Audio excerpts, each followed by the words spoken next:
शुक्लांबरधरं विष्णुं शशिवर्णं चतुर्भुजं प्रसन्नवदनं ध्यायेत् सर्वविघ्नोपशान्तये। गुरुर्ब्रह्मा गुरुर्विष्णुः गुरुर्देवो महेश्वरः गुरुस्साक्षात् परं ब्रह्म तस्मै श्रीगुरवे नमः। व्यासाय विष्णुरूपाय व्यासरूपाय विष्णवे नमो वै ब्रह्मनिधये वासिष्ठाय नमो नमः। कूजन्तं राम रामेति मधुरं मधुराक्षरम् आरुह्य कविताशाखां वन्दे वाल्मीकिकोकिलं। श्रुतिस्मृतिपुराणानाम् आलयं करुणालयं नमामि भगवत्पादशङ्करं लोकशङ्करं। वागर्धाविव सम्पृक्तौ वागर्धप्रतिपत्तये जगतः पितरौ वन्दे पार्वतीपरमेश्वरौ। सूक्तिं समग्रयितुनः स्वयमेव लक्ष्मीः श्रीरङ्गराजमहिषी मधुरैकटाक्षैः वैदग्ध्यवर्णगुणगुम्भनगौरवैर्यां कण्डूलकर्णकुहराः कवयोधयन्ति। हैमोर्ध्वपुण्ड्रमजहन्मकुटं सुनासं मन्दस्मितं मकरकुण्डलचारुगण्डं बिम्बाधरं बहुलदीर्घकृपाकटाक्षं श्रीवेङ्कटेशमुखमात्मनिसन्निधत्ताम्। विमलपटी कमलकुटी पुस्तकरुद्राक्षशस्तहस्तपुटी कामाक्षी पक्ष्मलाक्षी कलितविपञ्ची विभासि वैरिञ्ची। मनोजवं मरुततुल्यवेगं जितेन्द्रियं बुद्धिमतां वरिष्ठं वातात्मजं वनरयूथमुख्यं श्रीरामदूतं शिरसा नमामि।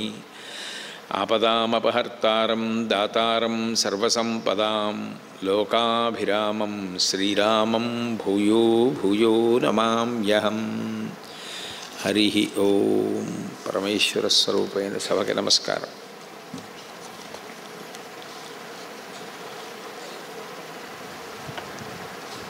లోకకంటకులైన రావణ కుంభకర్ణుల్లో కుంభకర్ణుడన్న రాక్షసుణ్ణి రాముడు పరిమార్చిన తర్వాత లోకములన్నీ ఎంతో ప్రశాంతతని సంతోషాన్ని పొందాయి.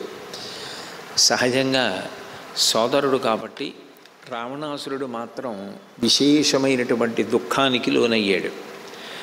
పంపించినప్పుడు పంపించాడు, కానీ తీరా సోదరుడు మరణించాడు అన్న తర్వాత పరివేదనకు లోనై ఆ సోదరుడి గురించి ఎన్నో మంచి మాటలు మాట్లాడి ఇటువంటి సోదరుణ్ణి పోగొట్టుకున్నాను అని విలపించాడు. అటువంటి సమయంలో త్రిశిరస్సు అని రావణాసురుని యొక్క కుమారుడు ఆయన లేచి రావణాసురుడితో మాట్లాడుతూ, బ్రహ్మదస్తాత్తితే శక్తి కవచం సాయకోధను సహస్రకర సంయుక్తో రథో మేఘ సమస్వనః. బ్రహ్మగారు నిన్ను అనుగ్రహించి ఇచ్చినటువంటి గొప్ప శక్తి నీ దగ్గర ఉంది. శక్తి అంటే ఆయుధము అని, ఒక గొప్ప ఆయుధం నీ దగ్గర ఉంది. ఆ పైన ఆయన నిన్ను అనుగ్రహించి ఇచ్చినటువంటి ఎవరూ భేదించలేని దివ్యమైన కవచం ఉన్నది. అట్లాగే ఆయన అనుగ్రహం చేతనే నువ్వు పొందినటువంటి గొప్ప ధనస్సు బాణములు ఉన్నాయి. సహస్రఖర సంయుక్తో 1000 గాడిదలు పూంచినటువంటి రథం ఉంది. ఇంత గొప్ప రథం ఉండగా, ఇంత గొప్ప కవచం ఉండగా, ఇటువంటి ధనుర్బాణములు ఉండగా, బ్రహ్మగారిచ్చిన శక్తి అన్న ఆయుధము నీ చేతిలో ఉండగా నువ్వు దేనికి పరితపిస్తున్నావు? కుంభకర్ణుడు మరణించినంత మాత్రాన నువ్వు యుద్ధాన్ని గెలవలేవా? 3 లోకములను జయించినటువంటి వాడివి కాబట్టి శోకించకు, నేను యుద్ధానికి వెడతానన్నాడు. రాక్షస ప్రవృత్తిలో ఉండే దోషం ఏమిటంటే, ఎంత నష్టం జరుగుతున్నా, ఎంతమంది పడిపోతున్నా మనం ఈ పని చెయ్యకూడదు కదా. అసలు మనం చేసినది దోషమైన కారణం చేత కదా ఇంతమంది మరణిస్తున్నారు. కాబట్టి ఈ పద్ధతిని మనం ఎందుకు మార్చుకొని ఆత్మవిమర్శ చేసుకోకూడదు అన్న ఆలోచన కన్నా ఎంతసేపు రావణాసురుణ్ణి సంతోషపెట్టడానికి ప్రయత్నం చేసి అవసరమైతే ఆత్మబలిదానం చేయడానికి కూడా వాళ్ళు సిద్ధపడతారు. అది వాళ్ళలో ఉన్నటువంటి గొప్ప బలహీనత. రెండవది కాలప్రచోదనము అని ఒక మాట ఉంది లోకంలో. అంటే ఇక ప్రాణములను ఉగ్గడించాలి అని అనుకున్నప్పుడు రావణాసురుడు అటువంటి బుద్ధిని పొందుతాడు, కుంభకర్ణుడు పొందుతాడు, రావణాసురుని యొక్క కొడుకులు పొందుతారు, సైన్యము పొందుతుంది. రాక్షసులందరూ కూడా నశింపబడవలసినటువంటి సమయం ఆసన్నమైపోయింది. ఇక ఎవరూ కూడా పెద్ద పెద్ద వాళ్ళు మిగలడానికి అవకాశం లేదు. అందుకని ఒక్క ధర్మము చేత రక్షింపబడవలసిన విభీషణుడికి తప్ప మిగిలిన వారందరికీ యుద్ధానికి వెళ్ళాలన్న ఆలోచన కలుగుతుంది తప్ప అసలు యుద్ధానికి వెళ్ళవలసిన అవసరం ఏమిటని విభీషణుడిని అనుగమించిన నలుగురు మంత్రులు తప్ప ఆ తర్వాత రావణాసురుడి దగ్గర నుంచి విభీషణుడి దగ్గరికి వెళ్ళినవాడు ఒక్కడు కనపడడు. అంటే దాని అర్థం ఒక పక్షం అంతా ధర్మపక్షం, ఒక పక్షం అంతా అధర్మపక్షం. ఇది ఏ యుగంలోన కనపడేటటువంటి సన్నివేశం. ఎందుకనంటే ఒకప్పుడు కురుక్షేత్ర సంగ్రామ భూమి యందు అధర్మపక్షం అంతా దుర్యోధనుడి నాయకత్వంలో మోహరించింది, ధర్మపక్షం అంతా ధర్మరాజు గారి నాయకత్వంలో మోహరించింది. ధర్మాధర్మముల మధ్య యుద్ధం జరిగినప్పుడు ధర్మాన్ని కాపాడడానికి కృష్ణ పరమాత్మ సారథ్యాన్ని స్వీకరించారు. ఇప్పుడు ఆయన రామచంద్రమూర్తిగా ఉన్నాడు కాబట్టి ధర్మం అంతా రాముడి వైపు ఉంది, అధర్మం అంతా రాక్షసుల వైపు ఉంది. కాబట్టి ఈ రాక్షసులు ఎవ్వరూ మిగలకూడదు. ఎవ్వరూ మిగలకూడదు అంటే యుద్ధానికి వెళ్ళాలన్న ఆలోచన రావాలి తప్ప అసలు ఈ యుద్ధాలు ఎందుకు అన్న ఆలోచన కానీ, మనం విభీషణుడి వైపుకి వెళ్ళిపోదామన్న ఆలోచన కానీ, కళ్ళ ముందు ఇంతమంది పెద్ద పెద్ద నాయకులే పడిపోతున్నారు, ఇంతమంది వీరులు పడిపోతున్నారు, పరాక్రమవంతులు పడిపోతున్నారు, ఇంత సైన్యం నష్టపోయాం, ఇంకా మనం యుద్ధం చేయడానికి మన దగ్గర మిగులుతున్నది ఏ పాటి, ప్రతిరోజు క్షయమైపోతుంది సైన్యం అన్న ఆలోచన రాదు. అట్లా ఆలోచన రాకుండా ఒక రకమైన మూర్ఖత్వం ఏర్పడిపోవడమే మనిషి పతనమైపోవడానికి కారణం. కాబట్టి అది మనిషి కానివ్వండి, రాక్షసపక్షం కానివ్వండి, ఎవరైనా కానివ్వండి, అటువంటి ఆలోచన సరళి పతనావస్థకి పరాకాష్ఠగా నిలబడుతుంది. కాబట్టి నేను వెడతానని బయలుదేరాడు. ఆయనతో పాటు ఆయన సోదరులు దేవాంతకుడు, నరాంతకుడు, అతికాయుడు అని వాళ్ళు ముగ్గురు కూడా బయలుదేరారు. వాళ్ళు అంత ఊరట వాక్యములు పలికి యుద్ధానికి బయలుదేరితే రావణాసురుడు పరమ సంతోషాన్ని పొంది సర్వే అస్త్ర విదుషో వీరా సర్వే యుద్ధ విశారదా సర్వే ప్రవర విజ్ఞానా సర్వే లబ్ధ వరాస్తథా. ఆ వెడుతున్న వాళ్ళందరూ తక్కువ పాండిత్యం ఉన్నవాళ్ళు కారు, వాళ్ళందరూ కూడా యుద్ధ విద్య యందు గొప్ప కౌశలాన్ని పొందినటువంటి వారు. పూర్వం ఎన్నో యుద్ధాలు చేశారు కాబట్టి ఎప్పుడు ఎక్కడ ఎట్లా యుద్ధం చేయాలో బాగా తెలుసున్నవాళ్ళు. సర్వే ప్రవర విజ్ఞానా, వాళ్ళు ఈ ధనుర్వేదానికి సంబంధించినటువంటి శాస్త్రమునందు బాగా ప్రకాండులు. సర్వే లబ్ధ వరాస్తథా, పూర్వం తపస్సు చేసి దేవతల వలన వరములను పొందినటువంటి వారు. ఇటువంటి వాళ్ళు బయలుదేరుతుంటే కుమారులకు ఆశీర్వచనం చేసి యుద్ధానికి పంపించాడు. నిజానికి అక్షకుమారుడి మరణం దగ్గర నుంచి వరస పెట్టి అందరూ వెళ్ళిపోతున్నారు. ఇంతమంది వెళ్ళిపోతున్నా ఒక అర్థం లేని ఆలోచన, ఒక అర్థం లేని కోరికని ఒకదాన్ని పట్టుకుని ఇంతమంది మరణానికి కారణమై అదో మారణ హోమాన్ని సృష్టిస్తున్నాడు. కాబట్టి యుద్ధోన్మత్తులైనటువంటి ఆ సోదరులు ఇద్దరిని పిలిచి, నా కుమారులు యుద్ధానికి వెడుతున్నారు, మీరిద్దరూ కూడా రక్షణ కొరకు వీళ్లతో పాటు యుద్ధానికి వెళ్ళండి అని పంపించాడు. వాళ్ళే ఒకరి పేరు యుద్ధోన్మత్తుడే, రెండో వాడి పేరు మత్తుడు. వాళ్ళిద్దరూ కలిసి ఈ రావణ కుమారులకు అండగా యుద్ధానికి బయలుదేరారు. త్రిశిరాశ్చ అతికాయశ్చ దేవాంతకరరాంతకౌ మహోదర మహాపార్శ్యౌ నిర్జగ్ముహు కాలచోదితా. మహర్షి అంటారు కాలచోదితులై వాళ్ళు బయలుదేరారు అన్నారు. సాధారణంగా రామాయణ కావ్యాన్ని మీరు పరిశీలిస్తే ఋషివాక్యం అక్కడక్కడా కనపడుతుంది. జరిగినటువంటి కథని శాబ్దికంగా ప్రత్యక్ష ప్రసారం చేస్తారు. నేను మీతో మనవి చేశాను అనేక పర్యాయాలు. రామాయణం చదువుతుంటే రామాయణం అర్థం కాదు, రామాయణం కనపడుతుంది. అది రామాయణ రచనకు ఉన్నటువంటి గొప్పతనం. అందుకే వాల్మీకి మహర్షిని చూసి తదనంతర కాలమునందు అనేక మంది కవులు అట్లా రచన చెయ్యాలని తాపత్రయపడ్డారు. ఏదైనా ఒక పుస్తకాన్ని చదివితే, ఒక రచన చదివితే అది మనకి అర్థం అవ్వాలి, అర్థమయ్యేటట్టు రచించగలగాలి. కానీ వాల్మీకి రామాయణాన్ని కేవలం అర్థమయ్యేటట్లు రచించడం కాదు, చదువుకుంటున్న వాడి కంటికి కనపడేటట్లుగా రచించారు. అందుకే అంత వివరంగా ఉంటుంది. కథాభాగాన్ని అంత అందంగా మాట్లాడతారు. ఆయా వ్యక్తుల చేత ఎక్కడెక్కడ ఏ మాటలు చెప్పించాలో ఆ మాటలను కించిత్ కూడా విస్మరించకుండా చెప్తారు. అటువంటి మహర్షి ఎప్పుడో ఎక్కడో మెరుపు లాంటి మాట ఒకటి తన వైపు నుండి ప్రయోగిస్తారు. అట్లా ప్రయోగిస్తున్నారు. నిర్జగ్ము కాలచోదితాహ. వాళ్ళు ఎందుకు బయలుదేరారు అంటే కాలము చేత వాళ్ళకి ప్రచోదనము కలిగినది. అంటే వాళ్ళ జీవితకాలం అయిపోయింది. జీవితకాలం అయిపోయినప్పుడు ఇటువంటి ప్రమాదకరమైన విషయములు అనురక్తమవుతాయి. అంటే దాంట్లో ఏదో సంతోషం ఉందని, మనం గెలవగలమని పేరాశ కలగడం, ఇటువంటి ఆలోచనలు పుట్టి యుద్ధానికి వెళ్ళి చిట్ట చివరికి జీవితాన్ని పోగొట్టుకుంటారు. కాబట్టి కాలచోదితులై వాళ్ళు బయలుదేరారు. యుద్ధంలో ఆ నరాంతకుణ్ణి ఒక్క పిడికిలి దెబ్బ వక్షస్థలం మీద కొట్టి అంగదుడు సంహరించాడు. అట్లాగే హనుమ దేవాంతకుని త్రిశిరస్సుని సంహరించారు. నీలుడు మహోదరుణ్ణి సంహరించాడు. వృషభుడు మహాపార్శ్వుణ్ణి సంహరించాడు. అతికాయుడని ఈయన రావణాసురుడికి ధాన్యమాలికి కలిపి పుట్టినటువంటి కొడుకు, బ్రహ్మ యొక్క వరాన్ని పొందినటువంటి వాడు, చాలా గొప్ప తపస్సు చేసినటువంటి వాడు, అస్త్రవిద్య యందు కుశలుడు. సురాసురై అవధ్యత్వం దత్తం అస్మై స్వయంభువ ఏకచ్చ కవచం దివ్యం రథశ్చ రవిభాస్వర. ఆయన బ్రహ్మగారి గురించి గొప్ప తపస్సు చేసి కొన్ని వరములు పొందాడు. సురాసురై అవధ్యత్వం, దేవతల చేత కానీ రాక్షసుల చేత కానీ ఆయన వధింపబడడం.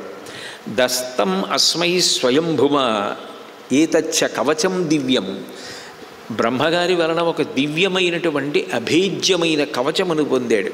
రథశ్చ రవిభాస్వర, సూర్యుని యొక్క కాంతి ఎట్లా ఉంటుందో అటువంటి కాంతితో కూడినటువంటి రథాన్ని కూడా పొందాడు. ఆ అతికాయుడు విజృంభించి వానరులతో యుద్ధం చేసిన తరువాత అందున తనతో వచ్చిన వారందరూ మరణించారని తెలిసి మరింత ఆగ్రహోదగ్రుడై యుద్ధం చేసి వానరుల యొక్క మరణానికి కారణమై, నేను ఈ చిన్న చిన్న వానర వీరులతో యుద్ధం చేయడానికి ఇష్టపట్టలేదు, నాకు సరిజోదు ఎవరైనా ఉంటే యుద్ధానికి రండి, అటువంటి వారితో యుద్ధం చేయడం వల్ల నాకు సంతోషం, అంతేకాని ఈ చిన్న చిన్న వానర వీరులతో నేను ఎందుకు యుద్ధం చేయాలి అని ఒక పెద్ద సింహనాదం చేసి ఒక ప్రకటన చేశాడు. రథేస్థితోహం శరచాపపాణి నప్రాకృతం కంచన యోధయామి యస్యాస్తి శక్తి వ్యవసాయయుక్తో దదాతు మే శీఘ్రమిహాద్య యుద్ధం. నేను ఈ చిన్న చిన్న వానరులతో యుద్ధం చేయడానికి ఇక మనస్కరించట్లేదు. నాకు తగిన వ్యక్తి, నాతో యుద్ధం చెయ్యగలను అనుకున్నవాడు ఎవరైనా ఉంటే నాకు ఎదురుగుండా వస్తే వారితో నేను యుద్ధం చేస్తానన్నాడంటే ఆయన దృష్టిలో రాముడు రావాలి అని. రాముడు వచ్చి తనతో యుద్ధం చెయ్యాలి, రాముడు తప్ప తనతో యుద్ధం చెయ్యడానికి సరి అయినటువంటి జోదు లేడు అని ఆయన ఉద్దేశ్యం. అందుకని ఆయన కేవలంగా నాతో సమానుడైన వాడు వస్తే యుద్ధం చేస్తానన్నాడు. రాముడి వరకు ఎందుకు నీతో యుద్ధం చేయడానికి, నేను వస్తానని లక్ష్మణస్వామి వచ్చారు. నువ్వు బాలుడివి, ఇంకా నీకు తగినంత యుద్ధ కౌశలం తెలియదు, కాబట్టి నాతో యుద్ధం చేయలేవు, రాముడిని పంపమన్నాడు. అక్కర్లేదు, నాకు నిన్ను చంపడానికి కావలసినంత పాండిత్యం ఉంది, కాబట్టి దాని కొరకు రాముడు రావక్కర్లేదు, నేను వచ్చాను చాలు, నీ పాలిట యమకింకరుణ్ణి, కాబట్టి మనం యుద్ధం చేద్దామన్నారు. అన్న తర్వాత లక్ష్మణస్వామి ఆగ్నేయాస్త్రాన్ని ప్రయోగించాడు. ఆయన తక్కువ సమర్థత ఉన్నవాడు కాదు, కాబట్టి అతికాయుడు సౌరాస్త్రాన్ని ప్రయోగించి ఆగ్నేయాస్త్రాన్ని నిగ్రహించాడు. లక్ష్మణుడు ఐంద్రాస్త్రాన్ని ప్రయోగించాడు, ఆయన త్వాష్టాస్త్రాన్ని ప్రయోగించాడు. అట్లాగే లక్ష్మణుడు వాయువ్యాస్త్రాన్ని ప్రయోగించాడు, అతికాయుడు యామ్యాస్త్రాన్ని ప్రయోగించాడు. తదనంతరం లక్ష్మణుడు ఒక వాడి అయిన బాణాన్ని ప్రయోగించి ఆ అతికాయుని యొక్క ధ్వజాన్ని, 4 గుర్రాల్ని, సారథిని కూడా పడగొట్టారు. పడగొట్టిన తర్వాత వాయుదేవుడు వచ్చి లక్ష్మణస్వామితో మాట్లాడుతూ ఒక మాట అన్నాడు. ఈ అతికాయుడు బ్రహ్మగారి చేత ప్రసాదింపబడిన దివ్యమైన కవచాన్ని ధరించి ఉన్నాడు, కాబట్టి నువ్వు ఎన్ని అస్త్రములు ప్రయోగించినా దానిని భేదించడం సాధ్యం కాదు. అది బ్రహ్మదత్తం. ఆ కవచమును భేదించనంతసేపు అతికాయుడికి మరణం రాదు. అందుచేతనే ఆయన అంత గర్వంగా ఉన్నాడు. కాబట్టి నువ్వు బ్రహ్మాస్త్ర ప్రయోగం చేస్తేనే అతికాయుడు మరణిస్తాడని చెప్పాడు. వెంటనే ఆ లక్ష్మణస్వామి బ్రహ్మాస్త్రాన్ని ధనస్సు మీద అభిమంత్రించారు. బ్రహ్మాస్త్రం యొక్క గౌరవం గురించి, బ్రహ్మాస్త్రం యొక్క విలువ గురించి మీకు నేను పూర్వం చెప్పాను. అట్లా ఆ బ్రహ్మాస్త్రాన్ని అభిమంత్రిస్తే సృష్టి అంతా కూడా తల్లకిందులైపోతుంది. సముద్రములు కూడా గూర్నిల్లుతాయి, పర్వతములు కూడా క్షోభిస్తాయి, సృష్టి అంతా కూడా తలక్రిందులవుతుంది అని చెప్పాను. అంత భయంకరమైనటువంటి బ్రహ్మాస్త్రాన్ని లక్ష్మణస్వామి అభిమంత్రించగానే సృష్టి అంతా అల్లకల్లోలం అయిపోయింది. అటువంటి బ్రహ్మాస్త్రాన్ని ప్రయోగించాడు లక్ష్మణుడని తెలుసుకున్న అతికాయుడు శక్తి అన్న ఆయుధాన్ని వృష్టి, గద, కుఠారము, శూలాలు, బాణాలు ఎన్నిటినో ప్రయోగించి బ్రహ్మాస్త్రాన్ని నిరోధించడానికి ప్రయత్నించాడు. కానీ బ్రహ్మాస్త్ర గౌరవమే. బ్రహ్మాస్త్రం ఒకసారి ప్రయోగించిన తరువాత ప్రయోజనాన్ని నెరవేర్చుకోకుండా ఉండదు. కాబట్టి అది ఆ అతికాయుని యొక్క శిరస్సుని ఖండించింది.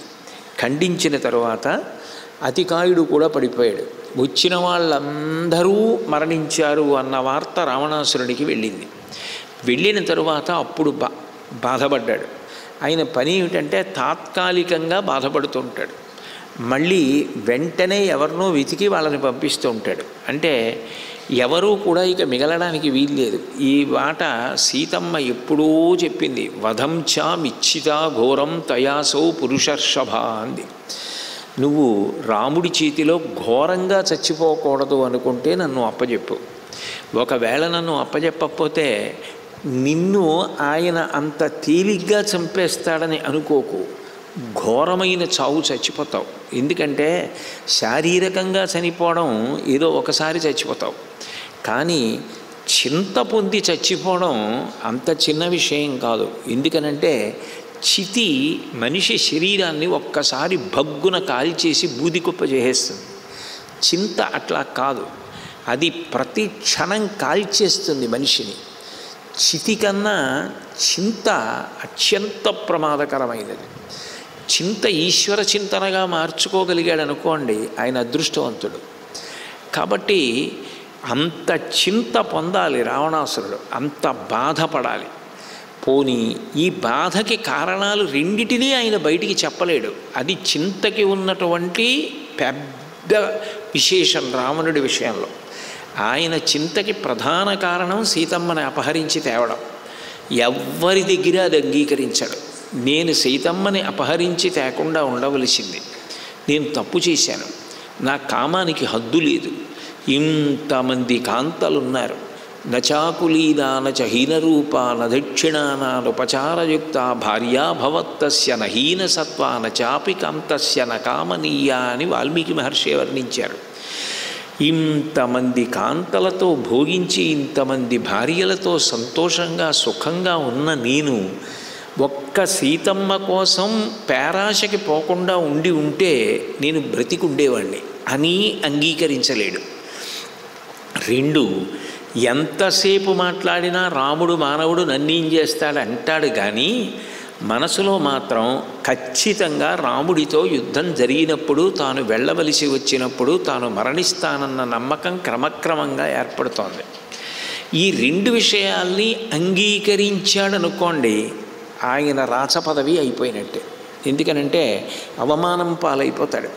అప్పటికే విభీషణుడు ఇదే మాట చెప్పి వెళ్ళిపోయాడు, కుంభకర్ణుడు ఇదే మాట చెప్పాడు, మంత్రి గారు ఇదే మాట చెప్పాడు, అంగదుడు చెప్పాడు, హనుమ చెప్పారు, కైకసి చెప్పింది, మాల్యవంతుడు చెప్పాడు. ఇంతమంది చెప్తే విననిది ఇప్పుడు నాకు బుద్ధొచ్చింది అని అన్న, రాముడి శక్తి ఏమిటో నాకు ఇప్పుడు తెలిసి వచ్చిందన్న ఇక ఉపయోగం లేదు. ఇక ఆయనకి మిగిలిపోయిన ఒకే ఒక ప్రత్యామ్నాయం ఏమిటంటే ఎంతమందిని పంపించాలో అంతమందిని పంపించి ఆఖరి ప్రయత్నం వరకు ప్రయత్నం చేయడం, చేసి చిట్ట చివర తానే యుద్ధానికి వెళ్ళి పడిపోవడం. అయితే యుద్ధానికి వెళ్ళి పడిపోవడం వరకు బాగానే ఉంటుంది. ఎందుకు బాగుంటుందండి అలాగా అని మీరు అంటారేమో. ఒక్కొక్క సందర్భంలో ఏమవుతుందంటే మహావీరులైనటువంటి వ్యక్తులకి వాళ్ళని చంపగలిగిన వాళ్ళు దొరకడం కూడా అదృష్టమే. యుద్ధంలో మరణించాలి తప్ప అంతటి మహావీరులు మంచం పట్టో అనారోగ్యం వచ్చో శరీరాన్ని విడిచిపెట్టడం మర్యాద కాదు. భీష్ముడు కురుపక్షంలో యుద్ధం ఎందుకు చేశాడు? ద్రోణుడు ఎందుకు చేశాడు? భీష్మాచార్యుల వారి లాంటి వ్యక్తి ఇక లేడు. అటువంటి భీష్ముడికి ధర్మం తెలీదా? ఆ భీష్ముడు ధర్మరాజు పక్షానికి వెళ్ళిపోయాడు అనుకోండి, అసలు యుద్ధమే జరగదు, అసలు ఇంకా కురుక్షేత్రం జరగదు. ఒకవేళ భీష్ముడు ధర్మరాజు పక్షానికి వెళ్ళిపోతే భీష్ముడిని కొట్టేవాళ్ళు ఎవరున్నారు దుర్యోధనుడి దగ్గర? అసలు వీరమరణం ఎలా లభిస్తుంది తనకి? యుద్ధభూమిలో బాణములు తగిలి పడిపోవాలి అంటే తనని కొట్టగలిగిన వాడు అర్జునుడు ఒక్కడే. కాబట్టి అర్జునుడికి వ్యతిరేకంగా యుద్ధం చేసి అర్జున బాణముల వలన మరణించాలి.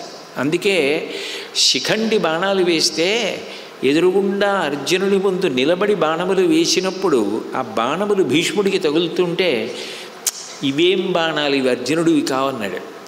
అర్జునుడు బాణప్రయోగం చేసి ఒక్కొక్క బాణం వచ్చి శరీరాన్ని దుల్లిస్తుంటే ఇవి అర్జునుడి బాణాలంటే ఎంత ఖేద పెడుతున్నాయో అన్నాడు.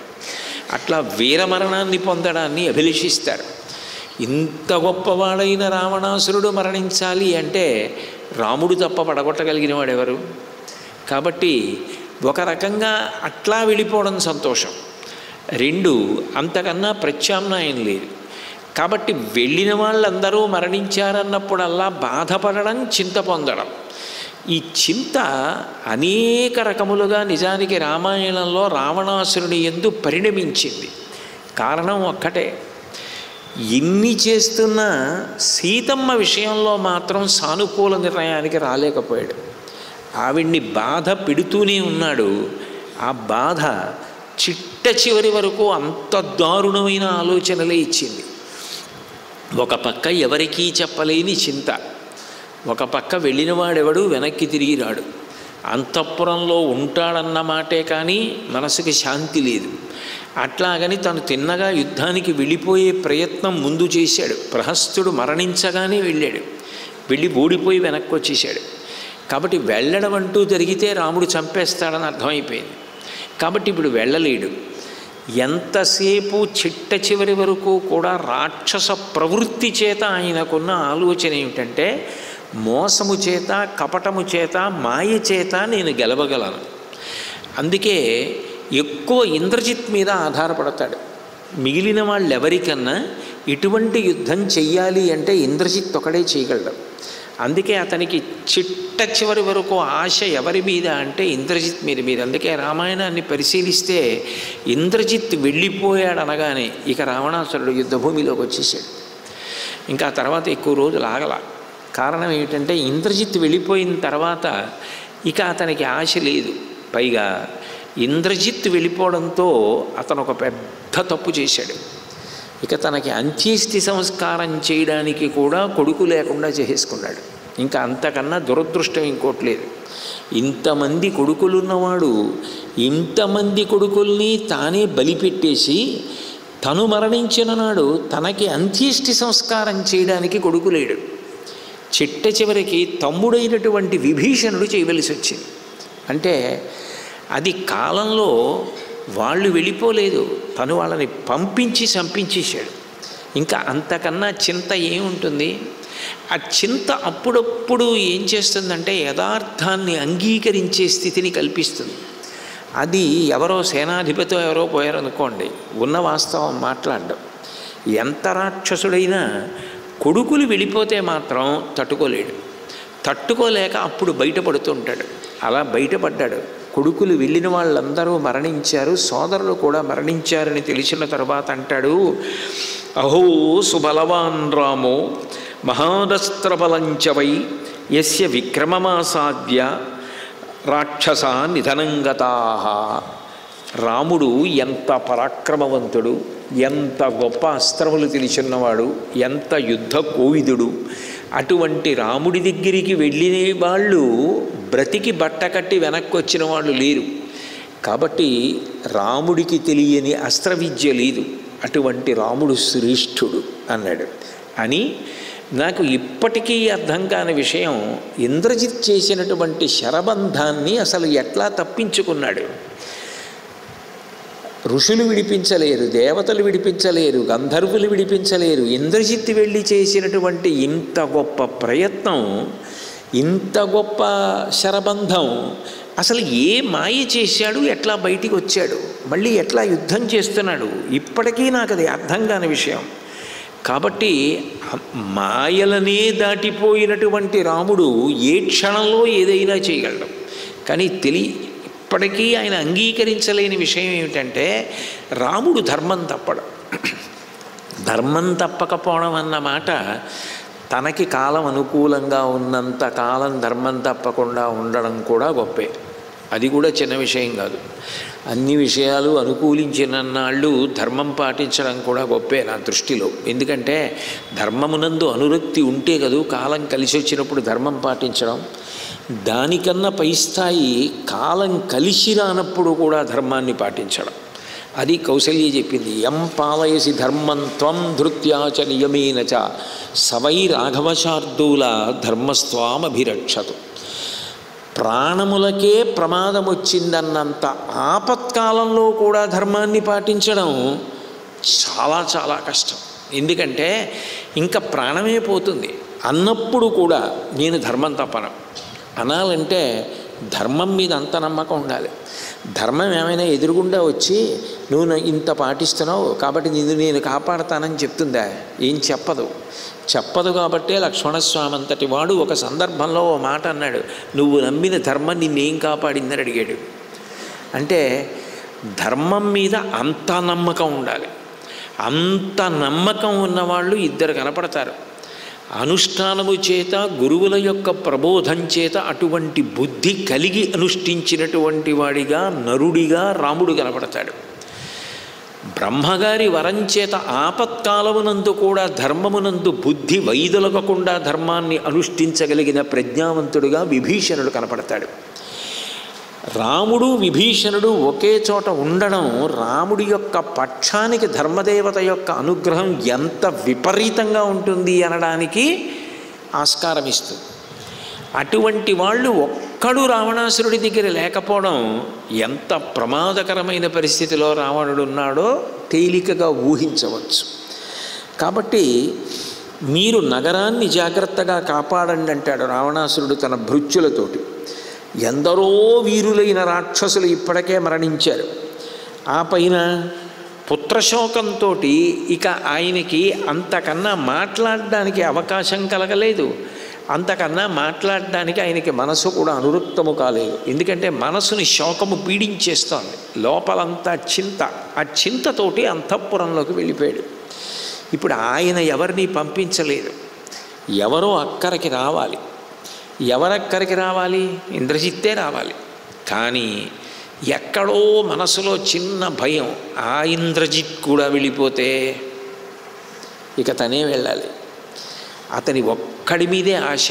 ఇప్పటి వరకు ఎంతమంది ఉన్నారని ధైర్యపడ్డాడో వాళ్ళనందరినీ పంపించేశాడు. అందుకని వాళ్ళు సామాన్యమైనటువంటి యోధులు కారు. ప్రత్యేకించి అశోకవనానికి వెళ్ళేటటువంటి రాకపోకలకి సంబంధించిన మార్గములనన్నింటినీ కూడా అత్యంత కట్టుదిట్టం చేయండి. ప్రదోష సమయంలో, సంధ్యా సమయాల్లో, రాత్రి వేళలా, పగటిపూట ఈ సమయం ఆ సమయం అని చూడకుండా, నిర్లక్ష్యం వహించకుండా జాగ్రత్త పడండి. ఎందుకనంటే ఆయన ఉద్దేశ్యం ఏమిటంటే, ఆయన ఏ కారణం చేతనైనా రాముడు సీతమ్మని తీసుకెళ్ళిపోతే వచ్చి తనేమైపోతాడిక? యుద్ధం ఇంత చేసింది, ఇంతమందిని పోగొట్టుకున్నది, ఉపయోగం ఏముంది? కానీ రాముడు అటువంటి పని చెయ్యడు, అంత భీరువు కాడు. అట్లా సీతమ్మని తీసుకెళ్ళిపోవడం అన్న మాట ఉండదు. సీతమ్మని తీసుకెళ్ళడం అంటే రావణుడిని చంపిన తరువాతే అన్న మాటని అర్థం చేసుకోవడంలో వైఫల్యం పొంది పుత్రశోకంతో దుఃఖిస్తూ పదే పదే నిట్టూర్పులు విడిచిపెడుతున్నాడు. ఆ సమయంలో ఇంద్రజిత్ వచ్చాడు తండ్రి దగ్గరికి. వచ్చి, నాన్నగారు మీరు ఎందుకు బాధపడుతున్నారు? మీరు ప్రశాంతంగా ఉండండి. నేను పూర్వం వెళ్ళాను, నాగాస్త్రబంధనం చేశాను. కానీ ఆ శరబంధనం నుంచి మరి ఎట్లా బయటికి వచ్చారో రామలక్ష్మణులు బయటికి వచ్చేశారు, లేకపోతే ఎప్పుడూ యుద్ధం పరిసమాప్తం కావాలి. పశ్యాద్య రామం సహలక్ష్మణైన మద్బాణ నిర్భిన్న వికీర్ణ దేహం గతాయుషం భూమితలేశయానం శితై శరైరచిత సర్వగాత్రం. నాన్నగారు, నేను యుద్ధానికి వెడతాను, నేను యుద్ధానికి వెళ్ళి రామలక్ష్మణుల్ని సంహరించడం ఏదో సామాన్యంగా ఉండదు. మీరు ఎంత బాధపడుతున్నారో అంత బాధ అనుభవించి మరణించేటట్టుగా నేను నిశితమైనటువంటి బాగా పదునైనటువంటి బాణములు ప్రయోగించి రామలక్ష్మణుల యొక్క శరీరాన్ని నిలువున చీల్చి వాళ్ళని సంహరిస్తాను. కాబట్టి వాళ్ళిద్దరూ విగత జీవులై నేల మీద పడిపోయారన్న వార్త విని మీరు సంతోషిద్దురు. కానీ ఇక మీరు భరోసా పొందండి, మీరేం బెంగపెట్టుకోక్కర్లేదు. ఇమాం ప్రతిజ్ఞాం శృణుశక్రశత్రో సునిశ్చితాం పౌరుషదైవయుక్తాం అద్యైవ రామం సహలక్ష్మణేన సంతర్పయిష్యామి శరైరమోఘై. నాన్నగారు, నేను ప్రతిజ్ఞ చేస్తున్నాను అంటే ఇక ఇంద్రజిత్ వెళ్ళిపోవడం అన్నా జరగాలి, ఇంద్రజిత్ యుద్ధం చేత అవతల పక్షానికి తీరని ప్రమాదం అన్నా జరగాలి. ధర్మం అటుంది కాబట్టి అది జరగదు.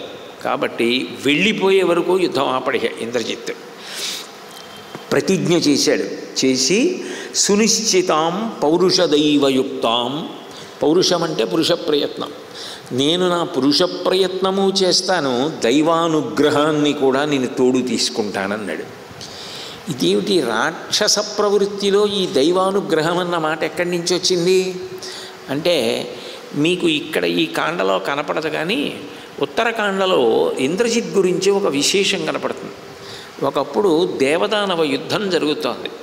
యుద్ధం జరుగుతున్నప్పుడు రావణాసురుడంతటి వాడు దేవతలతో యుద్ధం చేస్తూ బడలి పక్కకి వెళ్ళవలసి వచ్చింది. ఇంద్రజిత్తు అమోఘమైనటువంటి మాయ కమ్మించాడు. ఆయన తపస్సు చేసి పరమశివుడి దగ్గర వరాన్ని పొందాడు. ఆ వర కారణం చేత ఆయన గొప్ప మాయని సృష్టిస్తాడు. ఆ మాయ చేత ఏమవుతుంది అంటే ఎదుటివారికి ఆయన కనపడడు, ఆయన చూస్తాడు. దిక్కులన్నింటినీ కూడా పొగమంచు ఎలా కప్పుతుందో అట్లా ఆయన చీకట్లను సృష్టిస్తాడు. లేదా మేఘమండలం వెనక్కి వెడతాడు. వెళ్ళిన తరువాత ఆయన ఇంకెవ్వరికీ కనపడ్డం. విచిత్రం ఏమిటంటే ఒకవేళ ఆయన మన మాటలు వినగలిగినంత దగ్గరగా కూడా నిలబడతాడు. అంత దగ్గరగానే ఉన్నాడు ఇంద్రజిత్ అన్న విషయం కూడా అర్థం కాదు. రామలక్ష్మణులు మాట్లాడుకుంటుంటే విన్నాడు అట్లాగా. అంత దగ్గరగా నిలబడతాడు. రెండు, రావణాసురుడు ఇంద్రుణ్ణి నిగ్రహించలేకపోయాడు అప్పుడు జరిగిన యుద్ధంలో. కానీ మాయ చేత ఈ ఇంద్రజిత్తు దేవేంద్రుణ్ణి బంధించి రథం మీద పెట్టుకుని తీసుకొచ్చి కారాగారంలో పెట్టాడు. పెడితే ఇది మర్యాద కాదని సాక్షాత్తు సృష్టికర్త అయినటువంటి బ్రహ్మగారు బయలుదేరి వెళ్ళారు. ఎందుకని? సృష్టికర్త అనేటప్పటికీ ఒక మర్యాద, ఒక గౌరవం ఉంటుంది. రెండు, వంశమునందు పెద్దవాడు. బ్రహ్మగారి యొక్క 6 ప్రజాపతులలో 4వ వాడు పులస్త్య ప్రజాపతి. పులస్త్య ప్రజాపతి యొక్క కుమారుడు విశ్రవసో బ్రహ్మ. విశ్రవసో బ్రహ్మ యొక్క కుమారుడు రావణ బ్రహ్మ. కాబట్టి స్వయంగా ఆయనకి ముత్తాతగారు. అటువంటి ముత్తాతగారు రావణాసురుడికి. ఇంద్రజిత్తుకి ఇంకా పై స్థాయిలో ఉన్నటువంటి వాడు. అటువంటి బ్రహ్మగారు వెళ్ళి ఇంద్రుణ్ణి విడిచిపెట్టమన్నాడు. విడిచిపెట్టమంటే అప్పుడు ఇంద్రజిత్తు ఒక మాట అడిగాడు. ఇంద్రుణ్ణి యుద్ధంలో గెలిచి బంధించడం అంటే అంత చిన్న విషయం కాదు కదా, నేను ఈయనని విడిచిపెడతాను, మీరు నాకేమిస్తారని అడిగాడు.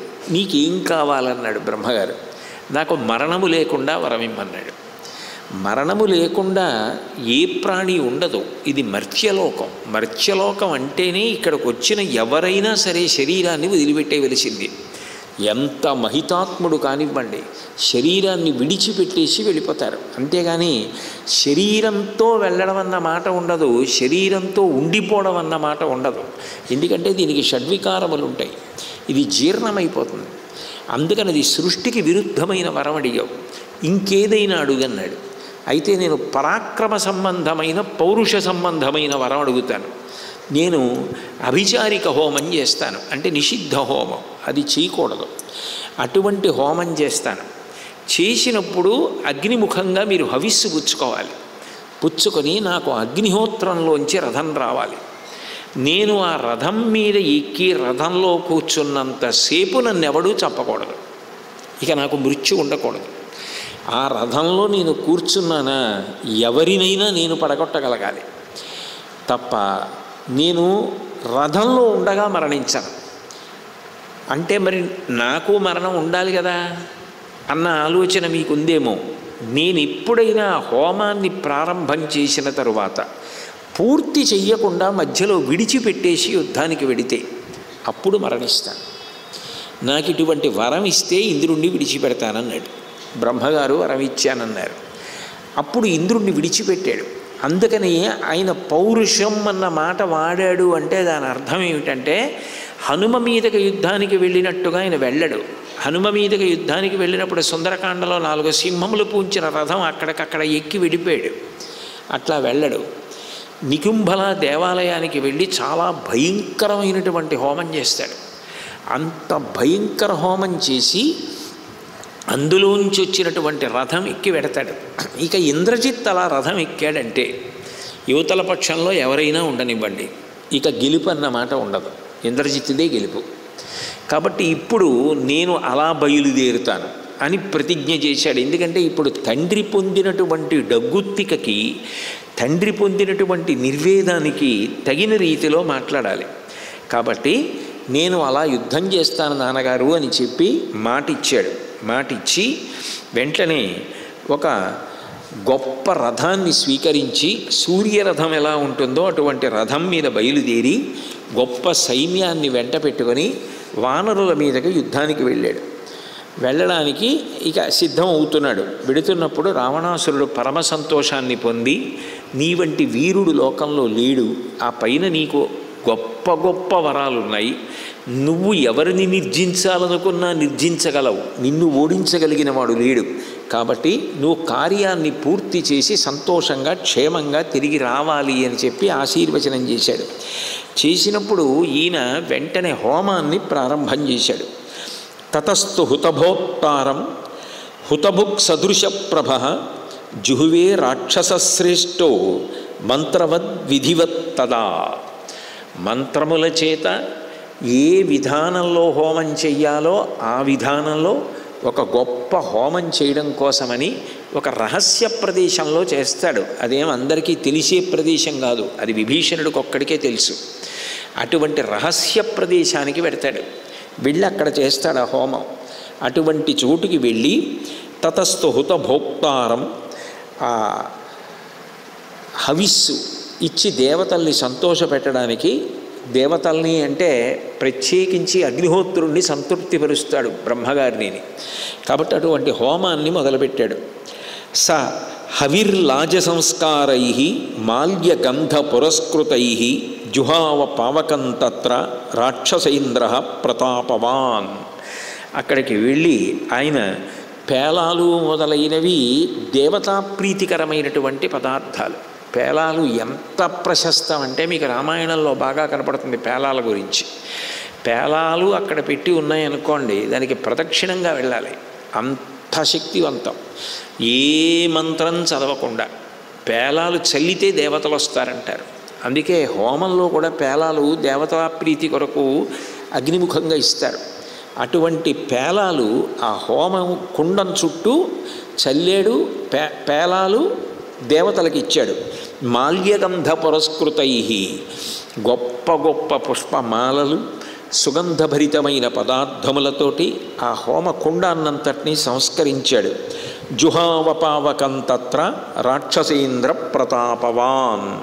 హోమద్రవ్యములను తీసుకొచ్చి అగ్నికి ఆహుతిగా ఇచ్చాడు. అయితే అది అభిచార క్రియకి సంబంధించిన హోమం. అంటే ఆ హోమం నిషిద్ధ హోమము అంటారు. అటువంటివి చెయ్యవద్దు, అత్యంత ప్రమాదకరము సుమా అని. అటువంటి అభిచార హోమాన్ని ప్రారంభం చేశాడు. శస్త్రాణి శరపత్రాణి సమిదోద విభీతకాః లోహితాని చ వాసాంసి స్రువం కార్ష్ణాయసం తథా. ఆయన ఆ శరపత్రాన్ని ఆ హోమంలో వేసినప్పుడు తాను ప్రయోగించవలసినటువంటి బాణములనే హోమకుండంలో సమర్పించాడు. అట్లాగే శస్త్రములు, అస్త్రము అంటే మంత్రము చేత వెడుతుంది. బ్రహ్మాస్త్రము, వారుణాస్త్రము, రౌద్రాస్త్రము, వాయవ్యాస్త్రము, ఆగ్నేయాస్త్రము, ఇటువంటివి. శస్త్రము అంటే చేత్తో పట్టుకుని తన శక్తి చేత అవతల వారిని ఇబ్బంది పెడతారు. అటువంటి వాటిని కూడా హోమమునందు సమర్పించాడు. సమిధోద విభీతకాహ, అగ్నిహోత్రంలో కొన్ని సమిధలు వేస్తే అగ్నిహోత్రుడు ఎంతో సంతోషిస్తాడు. పరమ పవిత్రం ఆ సమిధలు. అసలు హోమం జరుగుతోంది అంటే ఆ సమిధలు సేకరించడం అనేటటువంటిది ఒక అద్భుతమైన ప్రక్రియ. ప్రాంగణంలో పెద్ద ఉసిరి, మామిడి, ఆ తర్వాత మోదుగ, పలాస ఇటువంటి వృక్షాలు ఉన్నాయనుకోండి, అవి ఎండిపోయినప్పుడు మారేడు ఇటువంటివి కొమ్మలు విరిచి ఎండిపోయినవి దాచి హోమానికి వాడుకుంటారు. ఎందుకనంటే దేవతలు అంత ప్రీతి చెందుతారు. అటువంటి హోమానికి వాడేటటువంటి పరమ పవిత్రమైన సమిధలు కాకుండా విభీతక వృక్షం అని ఉంటుంది. దానికి పేరు ఎందుకు వచ్చిందంటే సంస్కృతంలో చెట్టుని చూస్తే భయం వేస్తుంది. ఎందుకని అంటే చెట్టుని భూతములు ఆశ్రయిస్తాయి. ఒక్కొక్క చెట్టుకు ఒక్కొక్క లక్షణం. విభీతక వృక్షం గురించి మీరు చదివితే దానికి ఒక లక్షణం, దాన్ని ఎప్పుడూ కూడా భూతములు ఆవహించి ఉంటాయి. అందుకే అసలు దూరం నుంచైనా సరే ఆ చెట్టుని చూడగానే ఏదో గుండె గుబేలుమంటుంది. అందుకని అసలు తాండ్ర చెట్టు అని పిలుస్తారు ఆ చెట్టుని తెలుగులో. ఆ చెట్టు యొక్క కొమ్మలు కానీ దాని సమిధలు కానీ పవిత్రమైన హోమాలలో వాడరు. ఆ చెట్టు కొమ్మలు తెచ్చారు, దానితో హోమం చేస్తున్నారు అంటే అదే అభిచార హోమము అని గుర్తు. కాబట్టి అటువంటి సమిధలు తీసుకొచ్చాడు. లోహితాని చవాసాంసి, ఎర్రటి వస్త్రములు కట్టుకున్నాడు. శృవం కార్ష్ణాయసం తథా, శృవం అంటే శృక్కు శృవం అని నెయ్యి వేయడానికి, హవిస్సు వేయడానికి కొయ్యతో చేసినవి ఉపయోగిస్తారు. అది కూడా ఏ కొయ్య పడితే ఆ కొయ్యతో చేసినవి వాడకూడదు. ఎందుకనంటే అన్ని మాటలు అగ్నిలోకి ఆజ్యం వేస్తున్నా ఎంత వేడి తగిలినా ఇది కాలకూడదు. ఇది కాలకుండా ఉండాలి. రెండు, ఏ కారణం చేత కూడా అది చేతిలోంచి జారి హోమంలో పడిపోకూడదు. మళ్ళీ మొదటి నుంచి చేయాలి. అందుకని అది కొలతల ప్రకారంగా ఉండాలి శృక్కులు శృవాలు. రెండు, అవి ఎట్లా ఉండాలో పిడి అవి అట్లాగే ఉండాలి, ఉండి చెయ్యాలి. అంత గొప్పగా ఉండి అటువంటి కర్రతో చేస్తారు. అవి కొన్ని ప్రాంతాలలో లభిస్తాయి ఆ చెట్లు. అదృష్టవశాత్తు ఒక ప్రాంతంలో, చిత్తూరు ప్రాంతంలో అటువంటి చెట్లు ఉంటే అక్కడ ఉన్నటువంటి కర్రతో చేయించిన శృక్కులు శృవాలు మేము గోశాల్లో హోమాలకు వాడతాం. ఇప్పుడు రేపు ఇక్కడ జరగబోయే హోమానికి ఆ శృక్కులు శృవాలే వస్తున్నాయి. కాబట్టి అటువంటి పరమ పవిత్రం. అసలు అవి కనపడ్డాయి అంటే ప్రదక్షిణం చేస్తారు. శృక్కు శృవం, పేలాలు, ఆజ్యపాత్ర ఇవన్నీ కనపడ్డాయి హోమం దగ్గర అంటే వెంటనే ప్రదక్షిణ యోగ్యం. అంత గొప్పది హోమం అంటే, అంత పవిత్రం. దేవతలు తింటారు వచ్చి. అటువంటి హోమం చేసేటప్పుడు అభిచారక హోమం అని గుర్తు ఏమిటంటే ఆయన దాన్ని అభిచారక్రియ చేస్తున్నాడు అని ఆ విభీతక వృక్షానికి సంబంధించినటువంటి సమిధలు తీసుకొచ్చి ఎర్రటి బట్టలు కట్టుకొని ఇనపస్రువాన్ని వాడాడు, కొయ్యది కాకుండా. సతత్రాగ్నిం సమస్తీర్య శరపత్రై సతోమరై ఛాగస్య కృష్ణవర్ణస్య గళం జగ్రాహ జీవతః. తోమరములతోటి రెల్లుగడ్డిని పరిచి వాటిని బర్హిస్సుగా ఇస్తాడు. సహృదేవ సమిద్ధస్య విధూమస్య మహార్చిష బభూవస్తాని లింగాని విజయం యాన్యదర్శనం. ఆయన ఆ హోమంలో దేవతా ప్రీతి కొరకు, అభిచార హోమం కదూ, అందుకని ఒక నల్లటి మేకని తీసుకొచ్చి అది బ్రతికి ఉండగా దాని కంఠాన్ని పట్టుకుని బలిగా సమర్పిస్తాడు. ప్రదక్షిణావర్తశిక తప్తకాంచనభూషణ హవిస్తత్ ప్రతిజగ్రాహ పావక స్వయముద్ధిత. ఆయన బర్హిస్సు అంటారు. బర్హిస్సు అంటే ఆజ్యధార అని నేతిని పూర్తి పూర్తిగా హోమంలో మొదటి నుంచి చివరి వరకు హోమంలో నీతిని వాడతారు. మధ్య మధ్యలో కొన్నింటిని ఆప్ చేస్తారు. చివరికి వచ్చేటప్పటికి ఏదో ప్రాయశ్చిత్త హోమం చేయాలి, హోమాలు అవి చేసినప్పుడు కొన్ని పదార్థాలు వీయడం ఆపుతారు. కానీ ఆజ్యధార మాత్రం మొదటి నుంచి చివరి వరకు, ఆఖరికి మహాపూర్ణాహుతి చేసినప్పుడు కూడా కొయ్య ఏర్పాటు ఉంటుంది. అది హోమకుండంలోకి పట్టుకుని చివరికి యజమాని ఎత్తి పట్టుకుంటే దాని మించి ఆజ్యం పోస్తే అందులోంచి ధార కింద వెళ్ళి హోమకుండంలో పడి జ్వాల పైకి లేవాలి. అంత గొప్పగా లేచి అగ్నిశిఖలు తిరిగితే ప్రదక్షిణంగా దేవతలు చాలా సంతోషించారు హోమానికని గుర్తు. అటువంటి హోమం సాత్విక హోమం. ఈయన ఏం చేస్తూ ఉంటాడు అంటే హవిస్తత్ ప్రతిజగ్రాహ పావక స్వయముద్దిత బర్హిస్సు అంటే అగ్నిని బాగా పెరిగేటట్టుగా చెయ్యడం కోసమని ఉపయోగించేది. దానికి రిల్లుగడ్డి పరకలు వేస్తాడు. వేసి అభిచార హోమం చేస్తే అగ్నిహోత్రుడు తానే ఉచ్చిపుచ్చుకుంటున్నాడా అన్నంత కాంతితో నిలబడి ఆ జ్వాలలో ఆ హవిస్సుని పుచ్చుకుంటే సోస్త్ర మహారయామాస బ్రహ్మమింద్ర రిపుస్తథ ధనుశ్చాత్మరథం చైవ సర్వం తత్రాభ్యమంత్రయత్. ఆ హోమగుండంలోంచి బయటికి వస్తాయి రథం, ధనస్సు, బాణాలు అన్నీ. అప్పుడు వాటిని స్వీకరిస్తాడు. స్వీకరించి ఈ శేషం ఉంటుంది, ఆ హోమశేషం అంటారు, దాన్ని తీసుకెళ్ళి వాటి మీద చల్లుతాడు. జల్లి ఇక ఆ రథంలోకి ఎక్కుతాడు. ఆ రథంలోకి ఇక ఎక్కాడు అంటే ఇక ఆయన ఎవ్వరికీ దుర్నిరీక్షుడు. ఇక ఆ రథంలో కూర్చున్నాడు అంటే ఇంద్రజిత్తుని కొట్టడం ఎవరికీ సాధ్యం కాదు. అందుకు అడిగాడు ఉత్తరకాండలో రాముడు. రావణుడి మాట అలా అట్టి పెట్టి అసలు ఆ ఇంద్రజిత్ ఎలా పుట్టాడు, ఇంత శక్తి ఎలా వచ్చిందని అడిగాడు. అంత గొప్పవాడు. బ్రహ్మాస్త్రాన్ని ఆహ్వానం చేశాడు. బ్రహ్మాస్త్రాన్ని ఆహ్వానం చేసి ప్రయోగిస్తున్నాడు అంటే కోట్ల మందిని పడగొట్టేస్తాడు. ఏకకాలంలో పడగొట్టేయగలడు. ఎన్ని ఆయుధములు ఎన్ని తలుచుకున్నాడో బాణ పరంపరలుగా అన్నీ పడిపోతాయి. అందుకే 67 కోట్ల మందిని ఒక్కరోజు సాయంకాలం చివరిలో పడగొట్టేశాడు. అంత గొప్ప యుద్ధం చేస్తాడు ఆ ఇంద్రజిత్తు. కాబట్టి బ్రహ్మాస్త్రాన్ని ఆహ్వానించినప్పుడు సూర్యచంద్రులు కూడా కదిలిపోయారట. సమస్త ప్రాణులు భీతికి లోనయ్యాయి. ఆ ధనుర్బాణాలు, ఖడ్గం, రథం, సారథి అన్నిటితో కూడి ఆకాశంలోకి వెళ్ళి అంతర్ధానమైపోయాడు. మహాక్రోధమూర్తిగా ఉన్నాడు. ఎందుకంటే తండ్రి అంతా బాధపడుతున్నాడు. యుద్ధం అవ్వట్లేదు, ఇంతమంది చనిపోయారు, కాబట్టి మీరు విజృంభించండి, వానరులన్న వాళ్ళు బ్రతకడానికి వీలు లేదు అని విపరీతంగా అస్త్రాలు ప్రయోగిస్తున్నాడు. అసలు వానరుడన్న వాణ్ణి నిలబడనివ్వలేదు ఆ రోజు యుద్ధంలో. చీల్చి చెండడిశాడు, అట్లా కొట్టాడు. శరీరాలు చిన్న భిన్నాలైపోయాయి. అందరూ యుద్ధంలో పడిపోతున్న వాళ్లే. కానీ అసలు ఇంద్రజిత్తు మీద తిరిగి ఒక బాణాన్ని ప్రయోగించడం కానీ, ఇంద్రజిత్తు మీద ఒక పర్వత శిఖరాన్ని విసరడం కానీ, ఓ చెట్టు విసరడం కానీ సాధ్యం కాదు.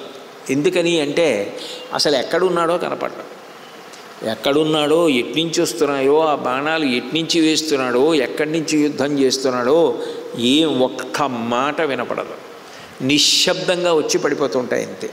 కాబట్టి పెద్ద పెద్ద బండలు, పర్వత శిఖరాలు, వృక్షాలు, ముద్గరాలు, ఖడ్గాలు, శూలాలు, గుదియలు ఒకటేమిటి కోటాను కోట్ల కింద ఆకాశంలోంచి పెనువర్షం పడితే ఎలా పడుతుందో అలా పడిపోతున్నాయి. అలా పడిపోయి అక్కడ ఉన్నటువంటి వాళ్ళని, వానరుల్లో చాలా గొప్ప గొప్ప వాళ్ళు, జాంబవంతంతు దశభిహి నీలం సుగ్రీవం వృషభం సోంగదం, వాడు వీడు అని ఏం లేదు, అందరినీ కనపడ్డ వాళ్ళందరినీ కూడా బాణప్రయోగం చేసి పడగొట్టేశాడు. మాయ చేత ఆవృతుడై ఉన్నాడు కాబట్టి ఎవ్వరికీ కనపడలేదు. హోమగుండంలోంచి లేదా మంటలోంచి స్ఫులింగములు అంటారంటే నిప్పు రవ్వలు లేగితే ఎట్లా ఉంటుందో అట్లా ఆ పైనుంచి బాణ పరంపర పడిపోతోంది.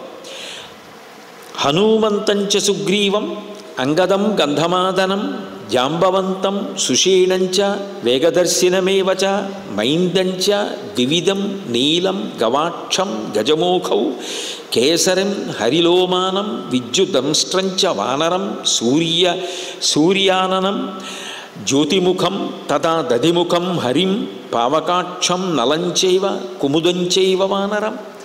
అసలు అందులో ఒక్కడంటే ఒక్కడు తట్టుకు నిలబడినవాడు లేడు.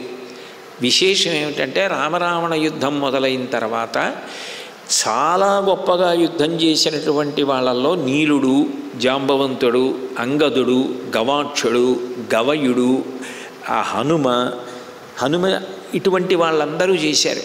ఇందులో హనుమని మినహాయిస్తే బ్రహ్మాస్త్రమునకు కట్టుబడరు కాబట్టి మిగిలిన వాళ్ళందరూ ఇంచుమించు కొన ఊపిరితో ఉన్నారు. అందరూ పడిపోయారు ఆ రోజున. నిజానికి ఆ రోజుతో రామరావణ యుద్ధం అయిపోవాలి. అప్పుడు లక్ష్మణుడితోటి రామచంద్రమూర్తి మాట్లాడుతూ ఆయన కూడా బాణప్రయోగం చేద్దాము అంటే అసలు ఎక్కడున్నాడని చేస్తారు, ఎట్లా చేస్తారు? వచ్చి మీద పడిపోతున్న బాణములు మాత్రమే కనపడుతున్నాయి. శరీరం అంతా చీరుకుపోయింది. రక్తం పూచిన మోదుగు చెట్టు ఎలా ఉంటుందో అట్లా ఉండి కారిపోతోంది. స్వయంభువవా దత్తవరో మహాత్మా సమాహితో అంతర్హిత భీమకాయ కథం ను శక్యో యుధినష్టదీహో నిహంతుం అద్య ఇంద్రజిత్ ఉద్యతాస్త్ర. ఈ ఇంద్రజిత్తుని వధించడానికి మార్గం కనపట్టలేదు. పరమ పవిత్రమైనటువంటి వాడు సృష్టికర్త అయిన బ్రహ్మదేవుడు. అటువంటి బ్రహ్మదేవుడికి సంబంధించినటువంటి అస్త్రాన్ని అభిమంత్రించి యుద్ధం చేస్తున్నాడు. కనపడితే ఎదురుగుండా మనం కూడా ఏదైనా ప్రతీకారం చెయ్యొచ్చు. వానర బలం ఇంచుమించుగా అంతా పడిపోయింది. ఇక ఇప్పుడు యుద్ధం చేసి ప్రయోజనం లేదు. కాబట్టి తమ్ముడా లక్ష్మణుడా ఒక్క పని చేద్దాం, ఈయన యుద్ధం ఆపడం. వానరులు ఎటు పడిపోయారు, వీరులందరూ పడిపోయారు. మనిద్దరం ఇలాగే నిలబడి ఉంటే పడగొడతాడు. కాబట్టి ఒక్క పని చేద్దాం, ఎటు బాణముల చేత డస్సిపోయేలా కొట్టాడు. ఇద్దరం నేల మీదకు ఒరిగిపోదాం. ఒరిగిపోతే పడిపోయారని వెళ్ళిపోతాడు అంతఃపురంలోకి. వెళ్ళిపోతే తర్వాత సంగతి చూడవచ్చు. అప్పటికి రామలక్ష్మణులు కూడా నిజానికి స్వస్థతగా లేరనే అర్థమవుతుంది మీరు రామాయణం చదివితే. ఎందుకనంటే వాళ్ళు కూడా హనుమ తీసుకొచ్చిన మృత సంజీవని వలన లేవవలసి వచ్చింది అంటే అంత దారుణంగా కొట్టాడు ఇంద్రజిత్తు. కాబట్టి వాళ్ళు కూడా ఇక నిలబడితే ప్రమాదమని అవాంతు దృష్ట్వా పతితౌ విసన్యౌ నివృత్తయుద్ధౌ గతరోషహర్షౌ ధ్రువం ప్రవీక్షత్ చమరారివాసం అసౌ సమాదాయ రణాగ్రలక్ష్మీం.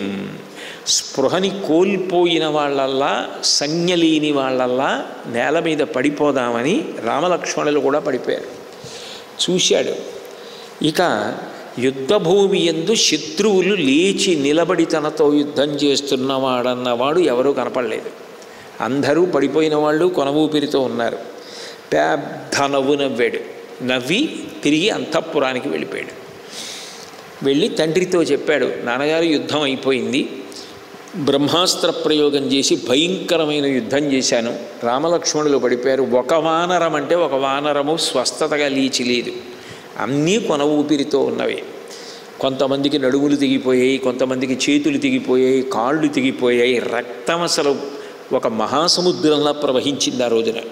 అంత భయంకరమైన యుద్ధం చేసి వెళ్ళిపోతే అది తట్టుకోగలిగిన వాళ్ళు ఆ రోజున రాముడి పక్షంలో లేచి తిరగగలిగిన వాళ్ళు ఇద్దరు. ఇంద్రజిత్ రథం ఎక్కాడు అంటే అత్యంత ప్రమాదకరమైన యుద్ధం చేస్తాడన్న విషయం తెలుసు కాబట్టి తప్పుకుని దాక్కున్నవాడు విభీషణుడు. బ్రహ్మాస్త్రము చేత కట్టబడరు కాబట్టి కట్టబడినట్టుగా నటించి లేచినవారు స్వామి హనుమ. ఇద్దరే.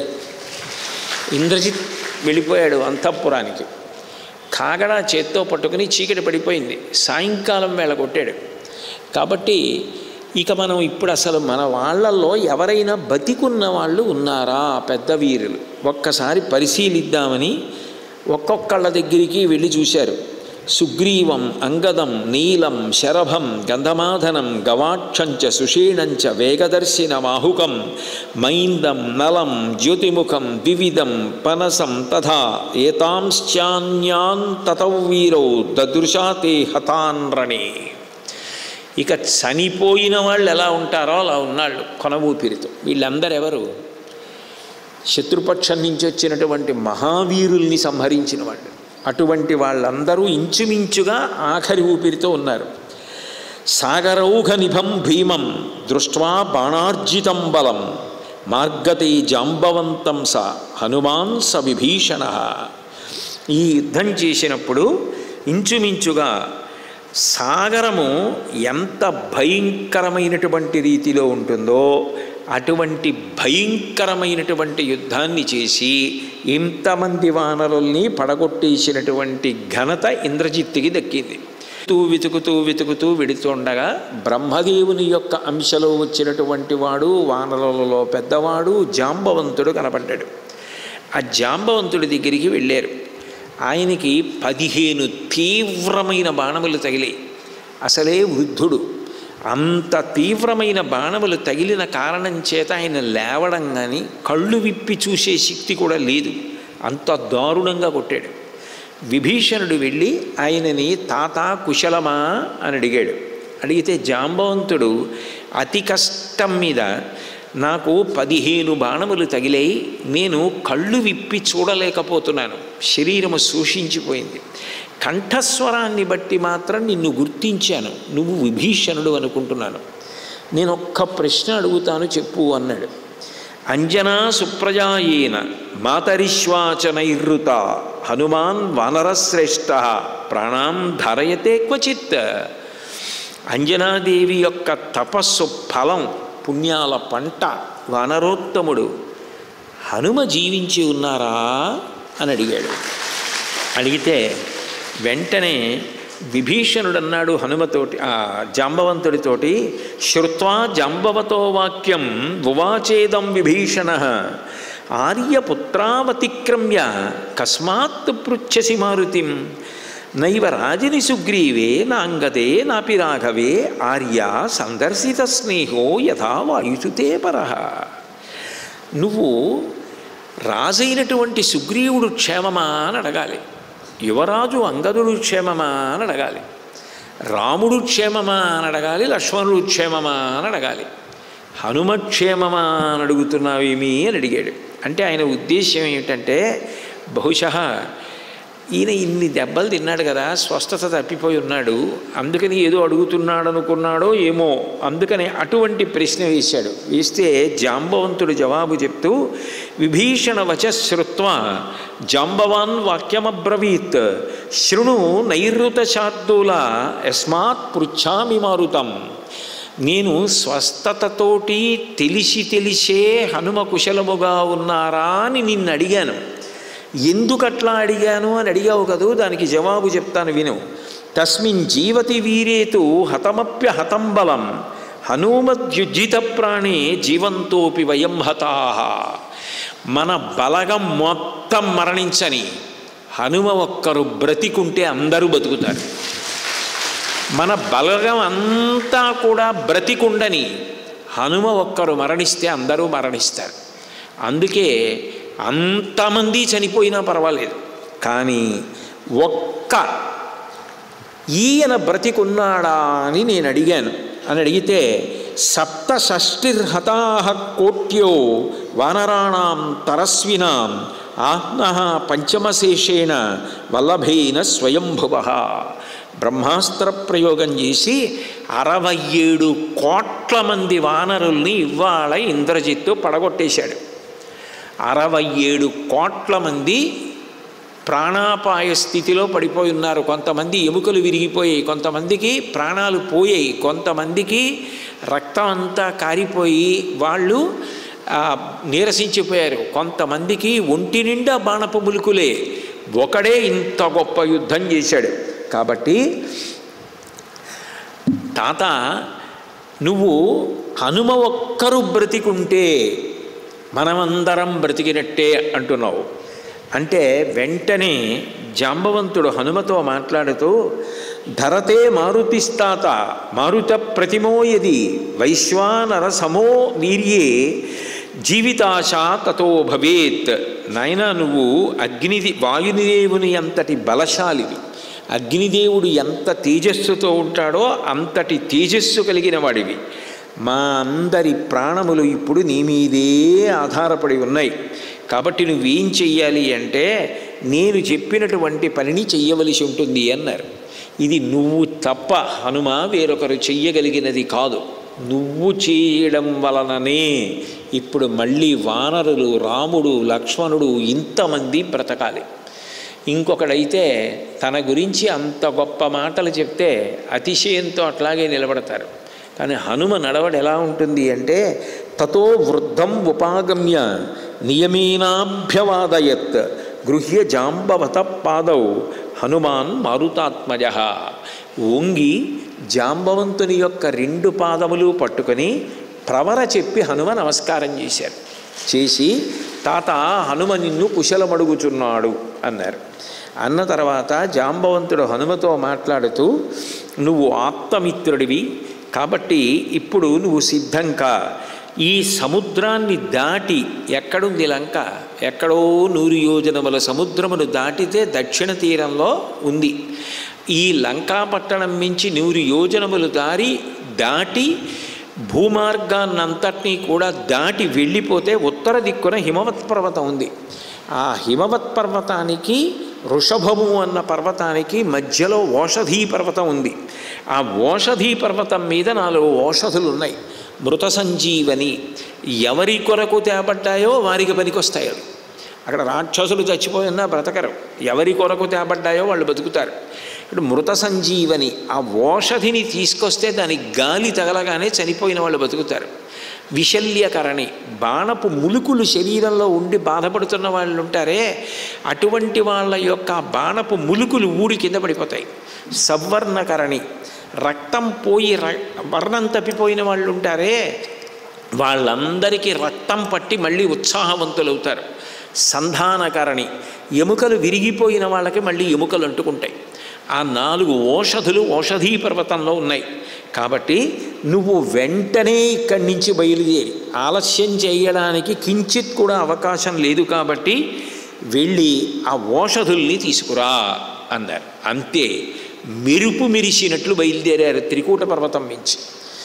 దగ్గర దాప, ఎక్కడ లంక, ఎక్కడ హిమవత్ పర్వతం, ఎక్కడ వృషభం, వాటి మధ్యలో ఎక్కడ ఓషధీ పర్వతం, ఈ ఓషధులు వెతికి పట్టుకుని తీసుకురావాలి. ఈలోగా తెల్లారిపోదని నమ్మకం ఏమిటి? రావణాసురుడు ఏం చేస్తాడో ఎవరికిరుక? అటువంటి సమయంలో ఇన్ని కోట్ల మంది పడిపోయినప్పుడు ఆయన ఓషధీ పర్వతం తీసుకురావడానికి వెళ్ళారు. ఆ వెళ్ళడం ఎలా ఉందంటేట, శ్రీ మహావిష్ణువు సంకల్పం చేసి సుదర్శన చక్రాన్ని విడిచిపెడితే ఆ చక్రం ఎలా విడుతుందో, ఎంత కాంతితో విడుతుందో అలా వెళ్ళారట. వెళ్ళి కన్ను మూసి కన్ను తెరిచేటప్పటికే హిమవత్ పర్వత ప్రాంతానికి వెళ్ళిపోయారు. అది మనోజవం అరుతతుల్య వేగం జితేంద్రియం బుద్ధిమతాం వరిష్టం వాతాత్మజం వనరయూధ ముఖ్యం శ్రీరామదూతం శిరసానమామి అంటారు. సతం సమాసాద్య మహానగేంద్రం అతిప్రవృద్ధోత్తమ హిమశృంగం దదర్శ పుణ్యాని మహాశ్రమాణి సురర్షి సంఘోత్తమ సేవితాని. అక్కడ నుంచి ఆ హిమవత్ పర్వతానికి వెడితే అక్కడ దేవతలు, ఋషులు, వీళ్ళందరూ ఉండేటటువంటి నివాసాలు, బంగారు పర్వత శిఖరాలు, దేవతలు ఉండేటటువంటి నివేశన స్థానాలు, వీటన్నింటినీ చూశారు. స బ్రహ్మకోశం రజతాలయంచ శక్రాలయం రుద్ర శరప్రమోక్షం హయాననం బ్రహ్మశిరశ్చ దీప్తం దదర్శ వైవస్వత కింకరాశ్చ. అది పరమ పవిత్రమైనటువంటి ప్రదేశం. కాబట్టి మహానుభావులైనటువంటి వారందరూ అక్కడ ఏమేమి చేస్తారో వాటికి సంబంధించిన నివాసములు ఉన్నాయి. స బ్రహ్మకోశం, బ్రహ్మగారి యొక్క నివాస స్థానం. రజతాలయంచ, పరమశివుని యొక్క నివాస స్థానం కైలాసం. శక్రాలయం, ఇంద్రుడు ఉండేటటువంటి ప్రదేశం. రుద్రశర ప్రమోక్షం, అప్పుడప్పుడు పరమశివుడు అక్కడ నిలబడి బాణములు వేస్తూ ఉంటాట. అంటే హేళగా వేస్తుంటట. ఆయన అలా నిలబడి బాణములు హేళగా ప్రయోగించేటటువంటి ప్రదేశం. అంటే విలాసం కోసం వేశాడంటారు చూడండి, అలా విలాసం కోసం బాణాలు వేసే ప్రదేశం. హయాననం బ్రహ్మశిరశ్చ దీప్తం, హయగ్రీవుడు ఆరాధింపబడేటటువంటి ప్రదేశం. 5 తలలున్నాయి నాకని బ్రహ్మగారు అహంకరించినప్పుడు పరమశివుడి త్రిశూలంతో 5వ తలని బ్రహ్మగారిది ఉత్తరించేస్తే ఆ తల ఎక్కడ పడిపోయిందో ఆ పడిపోయినటువంటి ప్రదేశం. దదర్శ వైవస్వత కింకరాశ్చ, సూర్యభగవానుడి యొక్క కింకరులు విశ్రాంతి తీసుకునేటటువంటి ప్రదేశం. వజ్రాలయం వైశ్రవణాలయంచ, సూర్యప్రభం సూర్య నిబంధనంచ, బ్రహ్మాసనం శంకర కార్ముకంచ, దదర్శనాభించ వసుంధరాయా. వజ్రాలయం, ఎక్కడైతే బ్రహ్మగారు దేవేంద్రుడికి వజ్రాయుధాన్ని బహూకరించారో ఆ ప్రదేశం. వైశ్రవణాలయంచ, కుబేరుడు ఉండేటటువంటి ప్రదేశం. సూర్యభగవానుడి యొక్క తేజస్సు ఎక్కువైపోయి ఛాయాదేవి ఆయనతో నేను కలిసి జీవించలేకపోతున్నాను, ఇంత తేజోమూర్తి అని బాధపడుతుంటే విశ్వకర్మ ఆయన్ని తీసుకెళ్ళి బంధించినట్టుగా నిలబెట్టి ఆయన యొక్క తేజస్సు కొంత తగ్గిపోవడానికి ఉలితోటి కొంత చెక్కేశాడు. ఆ చెక్కేసినటువంటి ప్రదేశం సూర్యుని యొక్క తేజస్సు తగ్గడానికి చూడండి, కలప మీద చిత్రియ పట్టారంటారు, అలా చిత్రియ పట్టి కొంత తేజస్సుని తీసేశాడు. అలా తీసేసినటువంటి ప్రదేశం. బ్రహ్మాసనం, బ్రహ్మగారు కూర్చునే ప్రదేశం. శంకర కార్ముకంచ, పినాకిని అంటారు. పినాకం, పాతి జగదిది పినాకం అని వ్యుత్పత్తి. లోకములనన్నింటినీ కాపాడేది కాబట్టి శివుని యొక్క ధనస్సుకి పినాకమని పేరు. అటువంటి శివుని యొక్క ధనస్సైన పినాకమును ఉంచేటటువంటి ప్రదేశం.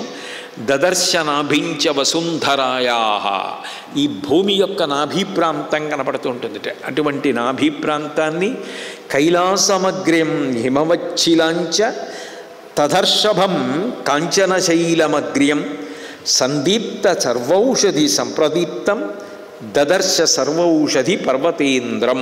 ఆయన అక్కడ విశిష్టమైనటువంటి ఆ కాంచనాద్రి బంగారు పర్వతాన్ని, వృషభ పర్వతాన్ని, ఆ 2 పర్వతాల మధ్యలో ఉన్నటువంటి ఓషధీ పర్వతాన్ని చూశారు. ఆ ఓషధీ పర్వతంలో అనేకమైనటువంటి ఓషధులు ప్రకాశిస్తున్నాయి. చూస్తే ఆ పర్వతం అనుకుంది, ఈ హనుమ వచ్చారు, ఈ ఓషధుల్ని తీసుకెళ్ళిపోతే మన గౌరవం లేకుండా అయిపోతుందని ఓషధులలో కనపడకుండా అదృశ్యం చేసింది. వెంటనే సతామహాత్మా హనుమాన పశ్యన్ చికోపకోపాక్షభృశం ననాద,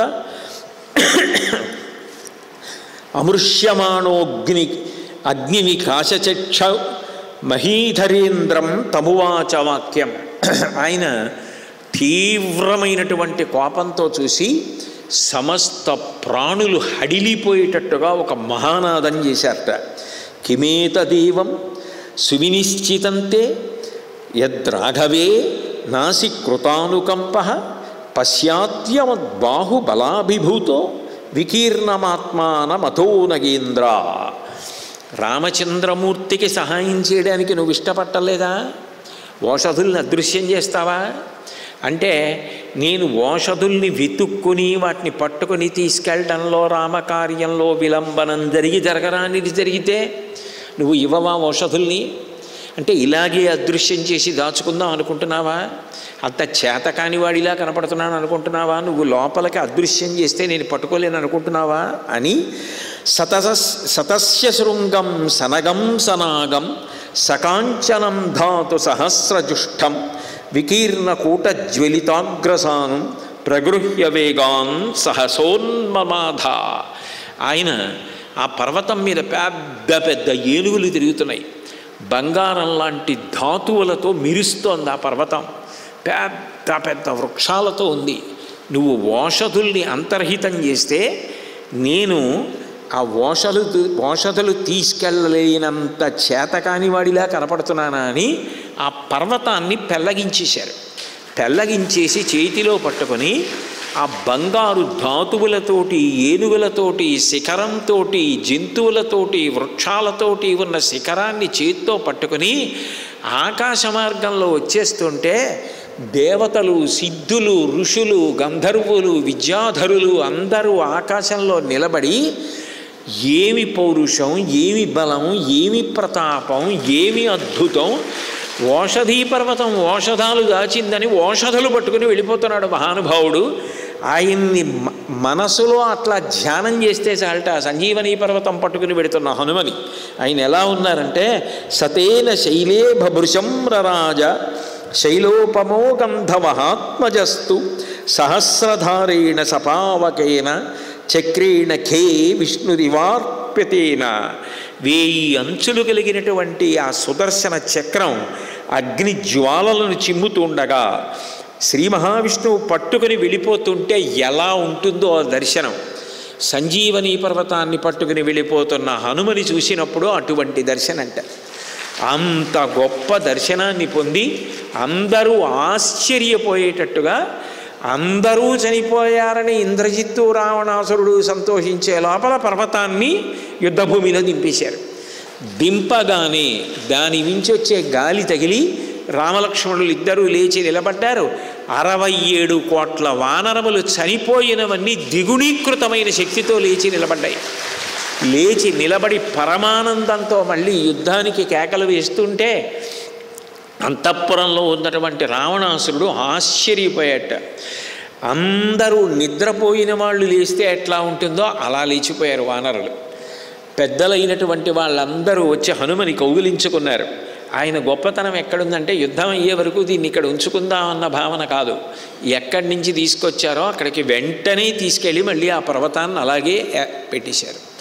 మనం ఓ పుస్తకం చదివితే నాబోటిగాడు పుస్తకాన్ని సరిగ్గా చదువుకోడు, బట్టలు విప్పితే వాటిని సరిగ్గా మడతెట్టడు. ఆయనని చూసి క్రమశిక్షణ అంటే నేర్చుకోవాలి. అంత పర్వతాన్ని తీసుకొచ్చాను, ఔషధుల్ని దాచేసింది, దీన్ని ఇక్కడ ఇలా ఉండనివ్వండి, నా కీర్తి పతాకం కింద ఉంటుంది. ఒకప్పుడు ఉత్తరాన్ని ఉండేది, దక్షిణానికి తెచ్చారు హనుమ అని నాకు కీర్తి వస్తుందని ఆయన ఉంచల. ఆయన మర్యాద ఆయనది. సృష్టిలో బ్రహ్మగారు ఏది ఎక్కడ సృష్టించాడో అది అక్కడే ఉంచాలి నేనని మళ్ళీ ఆ పర్వతాన్ని పట్టుకెళ్ళి ఎక్కడ ఉందో అక్కడ పెట్టి మళ్ళీ అక్కడి నుంచి అంత మెరుపు వేగంతో వెనక్కి వచ్చి యుద్ధానికి చేరిపోయారు. అసలు హనుమ లాంటి వ్యక్తి ఎక్కడైనా ఉంటారా? ఇంత ఉపకారస్తుడు ఉంటారా అనిపిస్తుంది. అంతటి మహానుభావుడు. ఆశ్చర్యం ఏమిటంటే రామాయణం జరుగుతోంది, రామకథ చెప్తున్నారట, రామనామం చెప్తారట. చిట్ట చివర అంటే ఎక్కడో సభలో తల ఉంచుకొని కన్నుల వెంట ఆనంద భాష్పాలు కారుస్తూ కూర్చుని ఉంటారట. ఎత్తర ఎత్తర రఘునాథ కీర్తనం తత్ర తత్ర కృతమస్తకాంజలిం బాష్పవారి పరిపూర్ణలోచనం మారుతిం అవతరాక్షసాంతకం.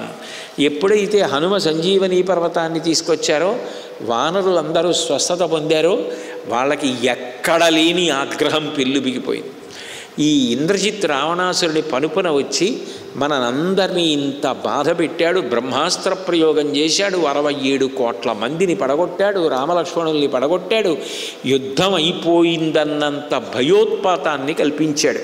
కాబట్టి విడిచిపెట్టడానికి వీల్లేదని ఇక తెల్లవారే వరకు మనం కూర్చోకూడదు. నిజంగా అవకాశం దొరికితే మనం పడిపోయిన తర్వాత రావణాసురుడు ఎంత ఉద్ధతితో ప్రవర్తించి ఉండేవాడు. కాబట్టి మనం కూడా ఇప్పుడు అంతే ఉత్సాహంగా ప్రవర్తించాలని వానరులందరూ కలిసి లంకాపట్టణం మీద పడిపోయారు. పడిపోయి లంకనంతటినీ కూడా రాత్రికి రాత్రి ఏ భవనాన్ని విడిచిపెట్టకుండా హనుమ కాల్చేసిన తర్వాత మిగిలిపోయిన లంకనంతటినీ వానరులందరూ కలిపి కాల్చేశారు. ఎక్కడ చూసినా అరుపులు, కేకలు. ఒక పక్క అందరూ పడిపోయారు, విజయం మనదే అని సంతోషంలో ఉన్నటువంటి రావణాసురుడికి వాళ్ళు బ్రతికారు అన్నదే చాలా ఆశ్చర్యకరమైన వార్త.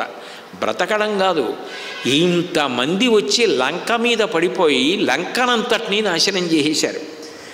ఆశ్చర్యపోయాడు. ఇంత చేసిన ఇంద్రజిత్తు ఎంత కష్టపడ్డా బూదిలో పోసిన పన్నీరైపోతుంది. కారణం, ఎక్కడ ధర్మం ఉంటుందో అక్కడ ఏదో రూపంలో భగవంతుని యొక్క సహాయం ఉంటుంది. అవతల వైపు ఎంత గొప్పవాడు ఉండనివ్వండి, ఎంత గొప్ప యుద్ధం చేయనివ్వండి, ఎంత ప్రమాదాన్ని కల్పించనివ్వండి, అంతకంత యువతల వైపు ప్రయోజనాన్ని చేకూర్చగలిగినటువంటి వ్యవస్థని కూడా భగవంతుడు కల్పిస్తాడు. అయితే ధర్మానికి ఉండేటటువంటి పెద్ద సమస్య ఏమిటంటే ధర్మం మీద పూనిక ఇతర సమయాలలో ఎంత నిలబడుతుందో, ఏదైనా కష్టం వచ్చినప్పుడు మొదటి పరీక్ష ఎవరికి అంటే ధర్మానికి. ఎందుకనంటే మనం ధర్మాన్ని పట్టుకున్నాం, ఏమైంది అన్న ప్రశ్న ముందు. ధర్మం అన్నది బలహీనం. అసలు మనం ధార్మికంగా బ్రతకడమే మనకున్న పెద్ద బలహీనత. ఈ ధర్మం ఒక్కటి వదిలిపెట్టేసి ఉంటే మనం కూడా ఎంత సంతోషంగా బ్రతుకుదుమో. అందుకే మీరు చూడండి, లోకంలో ధర్మం విషయంలో ఎప్పుడూ 3 అపోహలు ఉంటాయి. ఆ 3 అపోహలలో మొట్టమొదటి అపోహ ఏమిటంటే, ధర్మం పట్టుకున్నవాడు ఏం సుఖపడ్డాడు, ధర్మం వదిలిపెట్టినవాడు ఏం పాడైపోయాడు. దాన్ని రామాయణంలోనే తిరగేసి ఏం చెప్తారంటే, ధర్మం పట్టుకున్న రాముడు ఏం సుఖపడ్డాడు, అరణ్యవాసం చేశాడు, రావణ సంహారం చేశాడు, ఇంటికి వెళ్ళాడు, ఏమైనా సంతోషంగా ఉన్నాడా? మళ్ళీ ధర్మం అన్నాడు, సీతమ్మని అడవులకు పంపించాడు, లవకుశలకు పట్టాభిషేకం చేశాడు, రాజ్యాన్నంతటినీ రామరాజ్యమని పరిపాలించాడు, శరీరాన్ని త్యాగం చేసి సరయూ నది ప్రవేశం చేసి అవతార పరిసమాప్తి చేశాడు. రావణాసురుడు ధర్మం పట్టుకోలేదు, ధర్మం తెలుసు, వదిలేశాడు. వదిలేసి రావణాసురుడు పడ్డ బాధ ఏమిటి? వెతుక్కుంటూ రాముడు లంకకి వెళ్ళిన తర్వాత కొన్ని రోజులు యుద్ధం జరిగిన తర్వాత రాముడి చేతిలో మరణించాడు. అప్పటి వరకు సుఖపడ్డా లేదా? తను కావలసినవన్నీ అనుభవించాడా లేదా? ఏమిటి ధర్మం పట్టుకుంటే లాభం? పైగా అధర్మం పట్టుకున్న రావణాసురుడు అంత ఐశ్వర్యవంతుడు అయ్యాడా లేదా? ధర్మం పట్టుకున్న రాముడు గెలిచాడన్నమాటే కానీ నిజానికి అరణ్యవాసం చేసి నారచీరలతో తిరిగాడా లేదా? ఏమిటి ప్రయోజనం అంటుంటారు. ధర్మం విషయంలో పూనిక కలగడానికి రామాయణాన్ని పరిశీలించినప్పుడు, ఇటువంటి ఘట్టాలని పరిశీలించి చదువుకున్నప్పుడు ఒక విషయం బాగా సుబోధకమవుతుంది.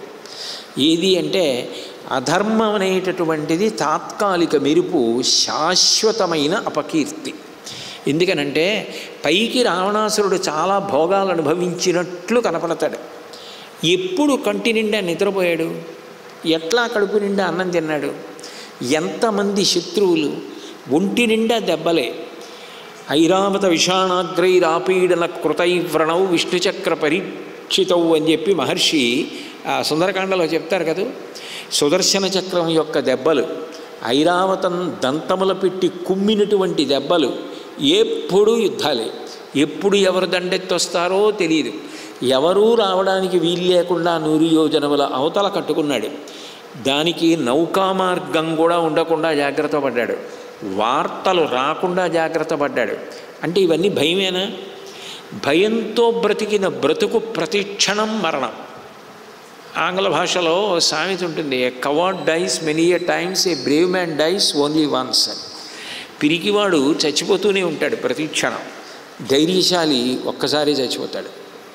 అందుకు రవీంద్రనాథ్ ఠాగూర్ గీతాంజలి చేస్తూ, where the mind is without fear and the head is held high, where the world has not been broken up into fragments by narrow domestic walls, to thee my country అని అడుగుతాడు. ఎక్కడ భయం లేని స్థితి ఉంటుందో, ఎక్కడ సంకుచితమైన భావముల చేత దేశము ముక్క ముక్కలుగా విడకుండా ఉంటుందో, అటువంటి ఉన్నత స్థితికి నా దేశము ఎత్తబడుగాక అని భగవంతుడిని ప్రార్థించాడు. ఆ భయంతో ఆయన బ్రతికాడు. ఈయన ధర్మాన్ని పట్టుకుని అడవిలో కందమూలాలు తిన్నా చెయ్యి తల కింద పెట్టుకుని నిద్రపోయాడు. ఎవరిది సుఖం? యుగాలు మారిపోయినా రామనామానికి, రామకథకి, రామాయణానికి అదే గౌరవం. యుగాలు మారిపోయినా రావణాసురుడి పేరు ఎవరు పెట్టుకున్నారు? రావణుడి పేరు చెప్తే సంతోషించే వాళ్ళు ఎవరున్నారు? కాబట్టి ధర్మము అనేటటువంటిది పరీక్షకి గురవుతూ ఉంటుంది. కానీ ధర్మం విషయంలో ఉండే ఒకే ఒక ఇబ్బంది ఏమిటంటే, దాని మీద పరిపూర్ణ విశ్వాసము ఏర్పడాలి. ఎందుకనంటే ధర్మాన్ని పాటించిన వాడికి అధర్మాత్ములందరూ శత్రువులే. ధర్మం పాటించేవాడు ఎవరో ఒక ఆయన ఉన్నాడు అనుకోండి, ఆయనకి కీర్తి ఏమిటి, ఆయనకి ప్రతిష్ఠ ఏమిటి? అందుకని ధర్మం వ్యతిరేకించే వాళ్ళందరూ నిష్కారణంగా ఆయన్ని పాడు చేయాలని ప్రయత్నిస్తారు. వ్యక్తిగత కారణాలు ఏమి ఉండవు. ఆయన ఎవరో ఈయన తెలియదు, ఈయన ఎవరో ఆయనకి తెలియదు. కానీ ఈయన మీద దాడి జరుగుతుంటుంది. ఎందుకనంటే ఈయన పట్టుకున్న ధర్మం కారణం. కానీ ధర్మాన్ని ఆయన పట్టుకుని ఉండగా ఆయనకేం అవదు. వేడెక్కిపోయిన ఇనపగొట్టంలోకి చీమ ఎక్కగలదా? ఎలా ఎక్కుతుంది? అగ్నితప్తం అయిపోయింది ఇనపగొట్టం, అగ్నిలో వేడెక్కిపోయింది, దాన్ని బయట పడేశారు. పైకి అగ్నిలో ఉన్నట్టు లేదు, అయితే మాత్రం అందులోకి చీమ దూరగలదా, పాము దూరగలదా? అది అగ్నితప్తం అయింది. ధర్మం పట్టుకున్నవాడి పరిస్థితి అంతే, వాడిని ఎవరు చెనకలేరు. కారణం ధర్మో రక్షతి రక్షిత, ధర్మదేవత ఎప్పుడూ కాపాడుతుంటుంది. లేకపోతే బ్రహ్మగారి అంశలో వచ్చిన ఆయన దగ్గరికే కాకడా పట్టుకుని వెళ్ళడం ఏమిటి? కళ్ళు కూడా తెరవలేని వాడికి స్మృతి ఒక్కటి మిగలడం ఏమిటి? హనుమతో మాట్లాడటం ఏమిటి? ఇది జ్ఞాపకం ఉండి అప్పుడు సరిగ్గా జ్ఞాపకం రావట్లేదని 4 మాటలు స్పృహ తప్పి 5 మాటలు తెలివి వచ్చి చేసే లోపల తెల్లారిపోదు. ఆయనకి స్మృతి నిలబడింది. ఆయన ఈ ఓషధుల పేర్లు చెప్పారు, హనుమకే చెప్పారు, హనుమ వెళ్ళారు తీసుకొచ్చారు అంటే ఎప్పుడెప్పుడు ఆపద కలుగుతుందో అప్పుడప్పుడు భగవంతుడు ఏదో రూపంలో వస్తాడు. అందుకు మహాభారతం ఉద్యోగ పర్వంలో పాండురాజు గారు కృష్ణుడితో మాట్లాడుతూ అంటాడు, ఆపద గడువం బెట్టను ఊపి శుభంబైన దాని నడగూట్పను పాండుక్ష్మాపాలుడు నిన్ను చూపి చనియ మహాత్మా అంటాడు. భగవంతుడు ఏం చేస్తాడు అంటే ఆపద గడువం బెట్టను, ఆపద వస్తుంది కానీ దాన్ని గట్టెక్కేటట్టుగా, ఆపద నుంచి బయటికి వచ్చేటట్టుగా ఎక్కడ ధర్మం ఉందో అక్కడ భగవానుడు ఉండి కాపాడతాడు.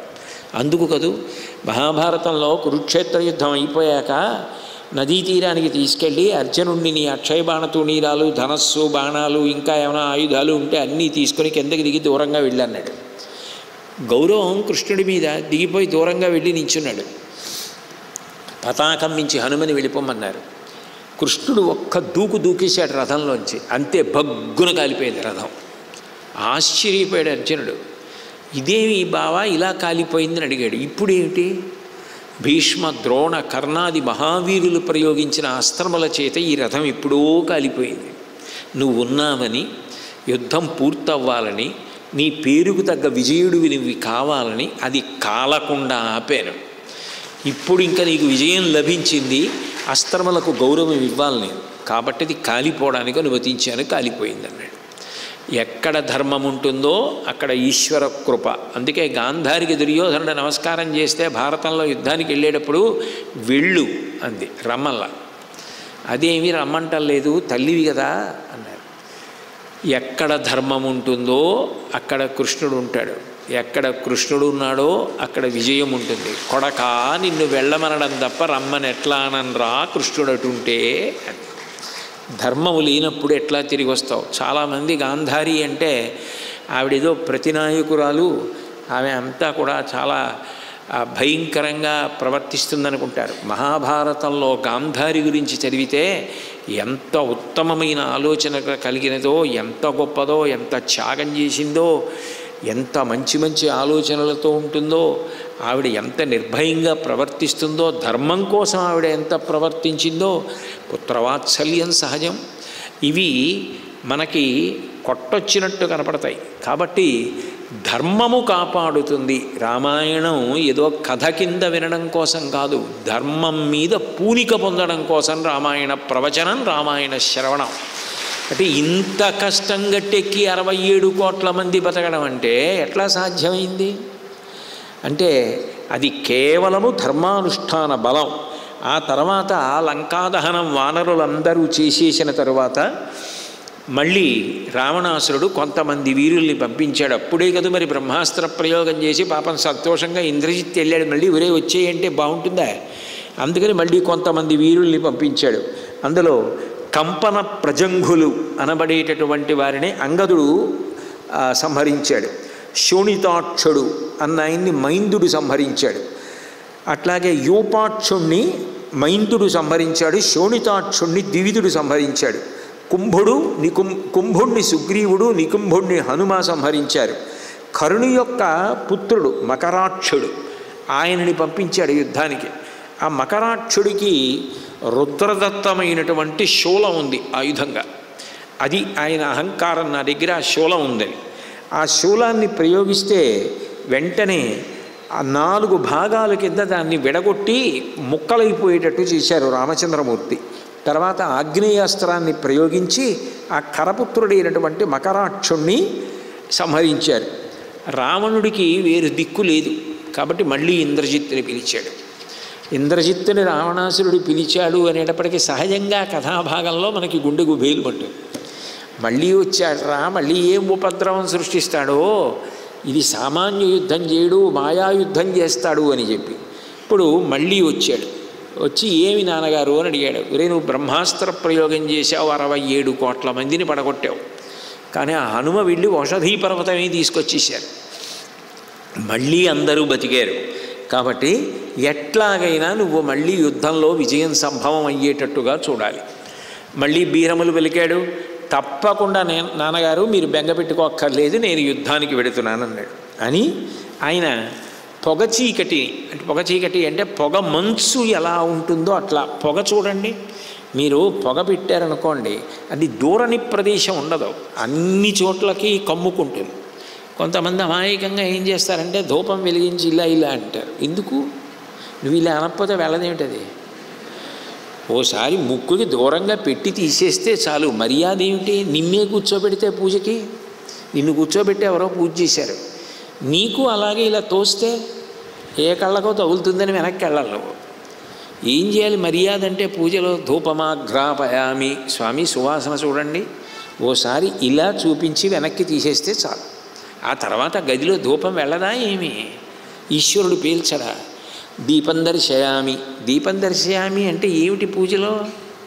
దాని అర్థం ఏమిటంటే నీకు బాగా మనసులో జ్ఞాపకం ఉండిపోయేటట్టుగా ఆ దీపకాంతిలో అంగప్రత్యంగములను ఒకసారి చూడమని.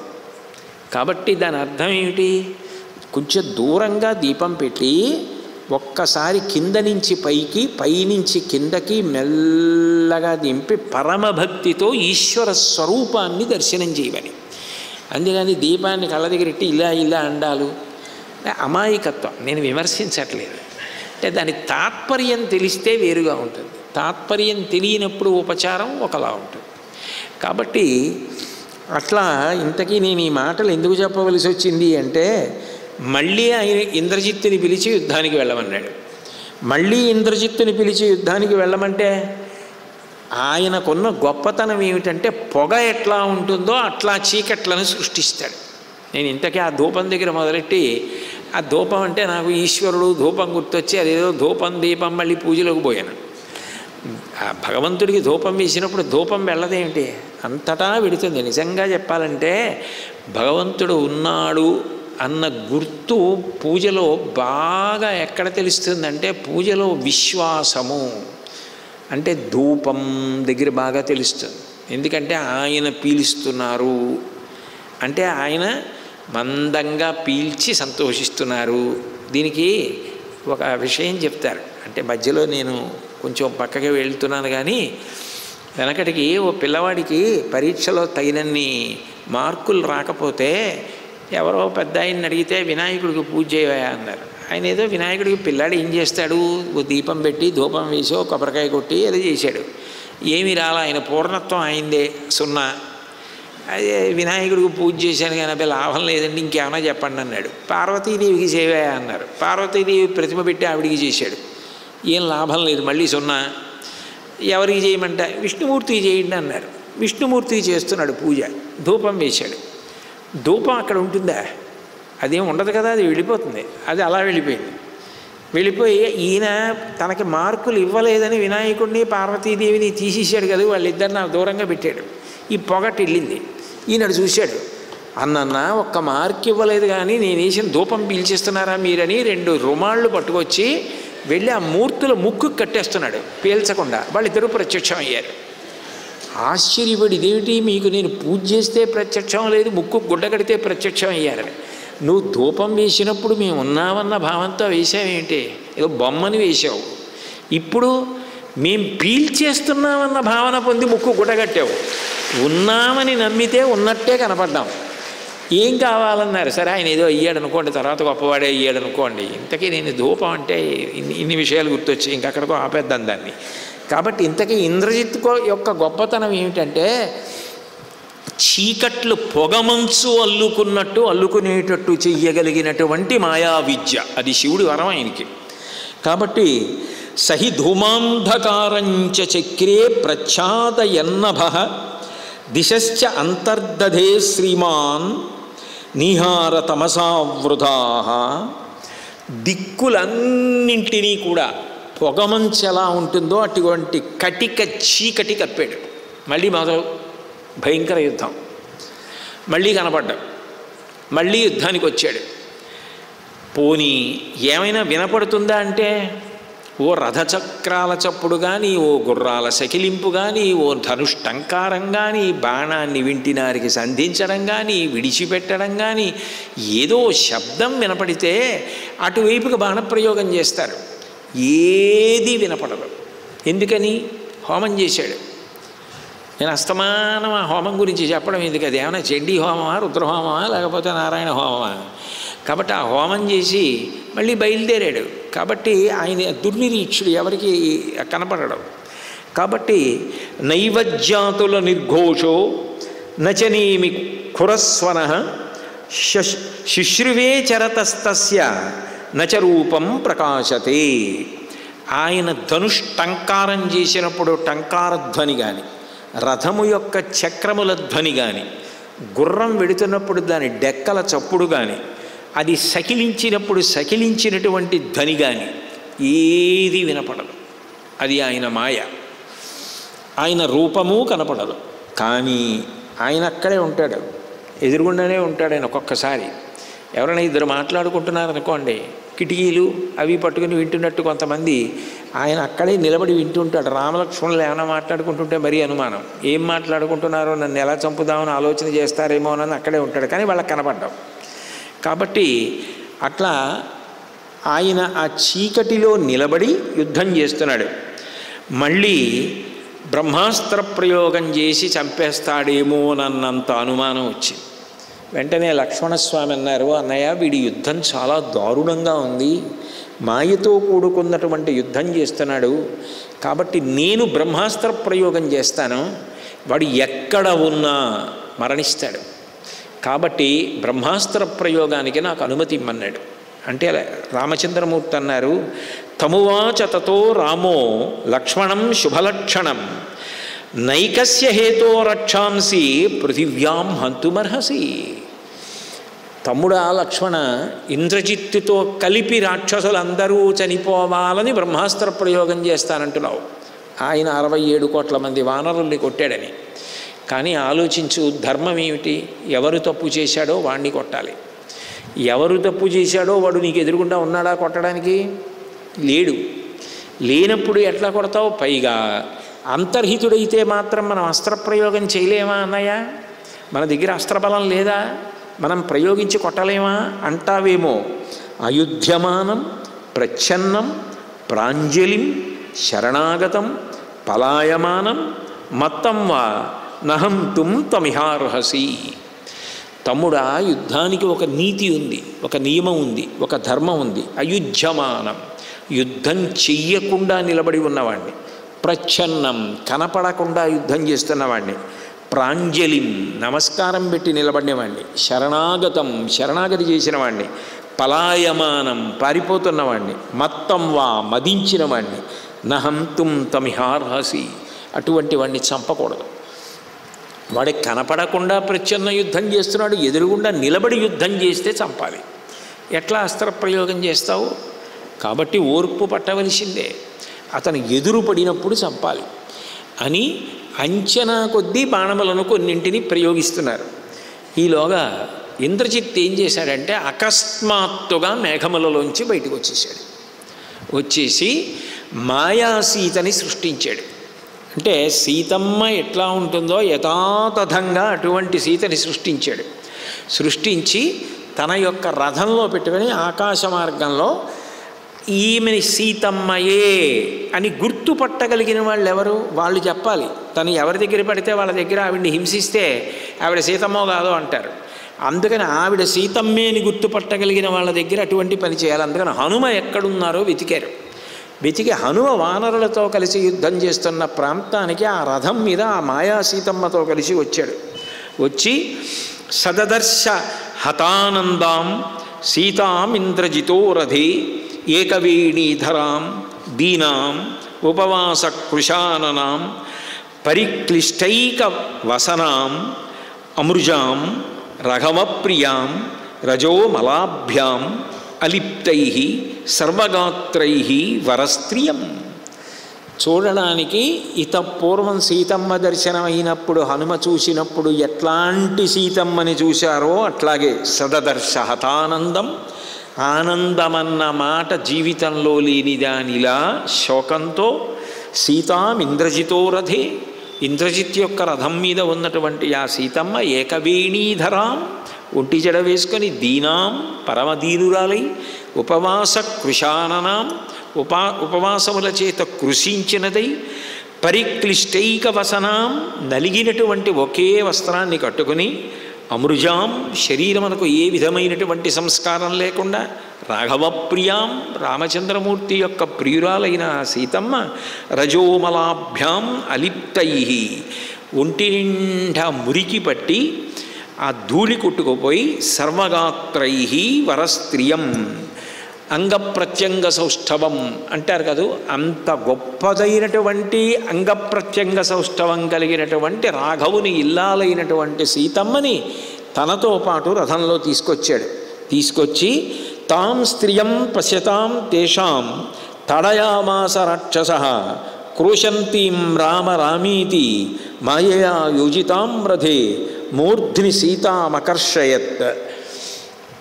హనుమ అంతటి బుద్ధిమతాం వరిష్టం కూడా హఠాత్ పరిణామంలో బుద్ధి నశించిపోయి, ఎందుకు హనుమని పెట్టుకున్నాడు అంటే ఆయన తీసుకొచ్చింది ఓషధీ పర్వతాన్ని.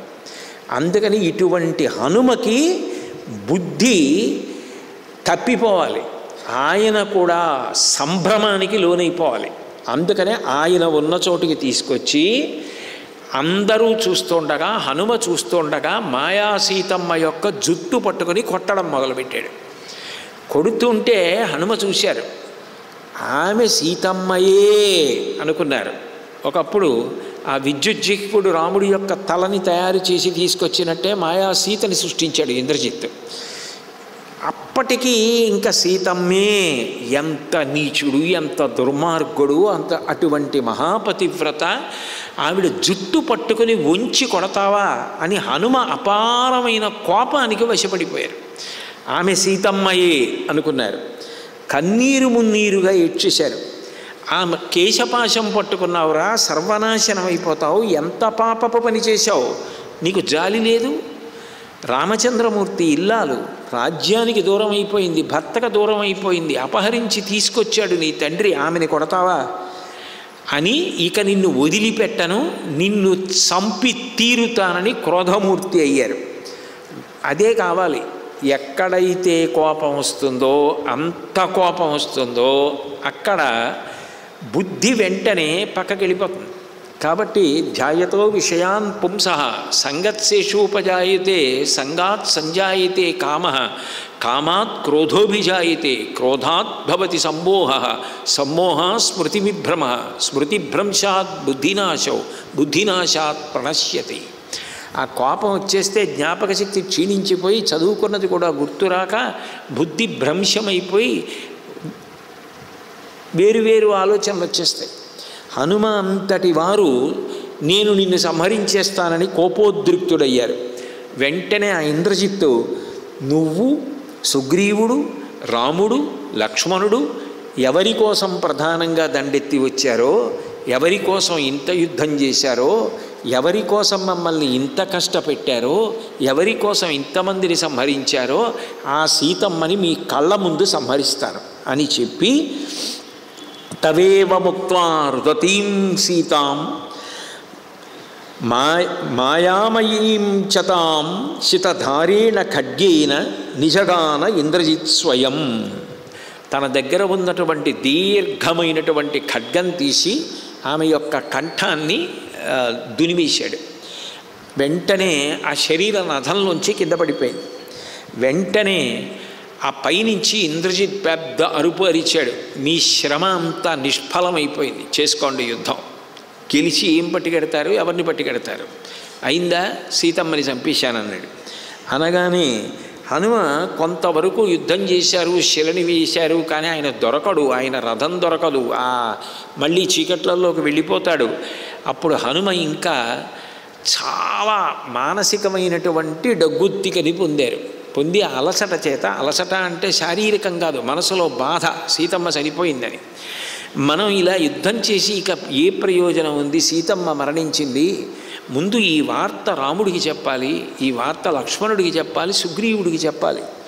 అసలు సీతమ్మే మరణించిన తర్వాత ఇక యుద్ధం చెయ్యాలా చెయ్యక్కర్లేదా, అసలు అవసరమా ఇక యుద్ధం అన్నది వాళ్ళు నిర్ణయించాలి. నిర్ణయించిన తర్వాత యుద్ధం చేద్దామని ఇంతటి హనుమ కూడా చాలా నీరసంగా బయలుదేరి వానరుల్ని తీసుకుని వెనక్కి వెళ్ళిపోతున్నారు. వెనక్కి వెళ్ళిపోతున్నప్పుడు ఆయనకి రాముడి దగ్గరికి వెళుతున్నప్పుడు జాంబవంతుణ్ణి రాముడు పంపించాడు. ఏదో హనుమ పెద్ద కేక వేశారు, నువ్వు కూడా వెళ్ళు అన్నారు. జాంబవంతుడు ఎదురొస్తున్నాడు. ఆ ఎదురొస్తున్నటువంటి జాంబవంతుడిని తీసుకుని ఆయన వెనక్కి వచ్చేశారు. వచ్చేసిన తర్వాత ఆ ఇంద్రజిత్ మాత్రం అవకాశం కోసం ఎదురు చూస్తున్నాడు. ఇక ఈసారి బ్రతకడానికి వీల్లేదు రామలక్ష్మణులు, ఈసారి వానర సైన్యం బతకడానికి వీల్లేదు. ఈసారి మహోగ్రమైనటువంటి రీతిలో హోమం చేసి రథం ఎక్కి వస్తాను. ఇక వచ్చాను అంటే ఇక ఈసారితో యుద్ధం పరిసమాప్తం అయిపోవాలి. నాకు ప్రశాంతంగా హోమం చేయాలి, ఆ రహస్య ప్రదేశానికి వెళ్ళిపోవాలి. వీళ్ళ బుద్ధి కాసేపు యుద్ధం చెయ్యకుండా ఆగిపోయే వైపుకు వెళ్ళిపోవాలి. వీళ్ళందరూ సీతమ్మ చనిపోయింది అన్న బాధలో ఉండి ధనుర్బాణములను విడిచిపెట్టేసి యుద్ధం వదిలేసి ఉన్న స్థితిలో నేను హోమం చేసి వస్తాను. ఇక ఆ తర్వాత ఎవరు బతకరిగా, ఎందుకంటే వాళ్ళకి ఉత్సాహం ఉండదు యుద్ధం చేయాలని. అప్పుడు చాలా తేలిక అని ఈ కుయుక్తి పన్ని తతప్రేక్ష హనుమంతం వ్రజతం యతర రాఘవ సహోతుకామో దుష్టాత్మ గతశ్చైత్యం నికుంభిలాం. ఎప్పుడైతే హనుమ రాముడి దగ్గరికి వెళ్ళారో గమనించాడు, ఓ హనుమ యుద్ధం మాని వెళ్ళిపోయారంటే నేను వేసిన పథకం ఫలించింది. ఆయన చాలా మానసికంగా బాధపడుతున్నారు. వెళ్ళిపోయారు రాముడి దగ్గరికి. ఇప్పుడు రాముడు బాధపడతాడు, లక్ష్మణుడు బాధపడతాడు, సుగ్రీవుడు బాధపడతాడు, విభీషణుడు బాధపడతాడు. యుద్ధం చెయ్యాలా చెయ్యొద్దా ఈ ఆలోచనలు, ఎవరికి స్వస్థత ఉండదు. ఇటువంటి స్థితిలో వీళ్ళు తెప్పరిల్లే లోపల నేను హోమం చేసి మళ్ళీ వస్తాను అని బయలుదేరి ఆ నికుంభిలా హోమం చేయడానికి వెళ్ళాడు.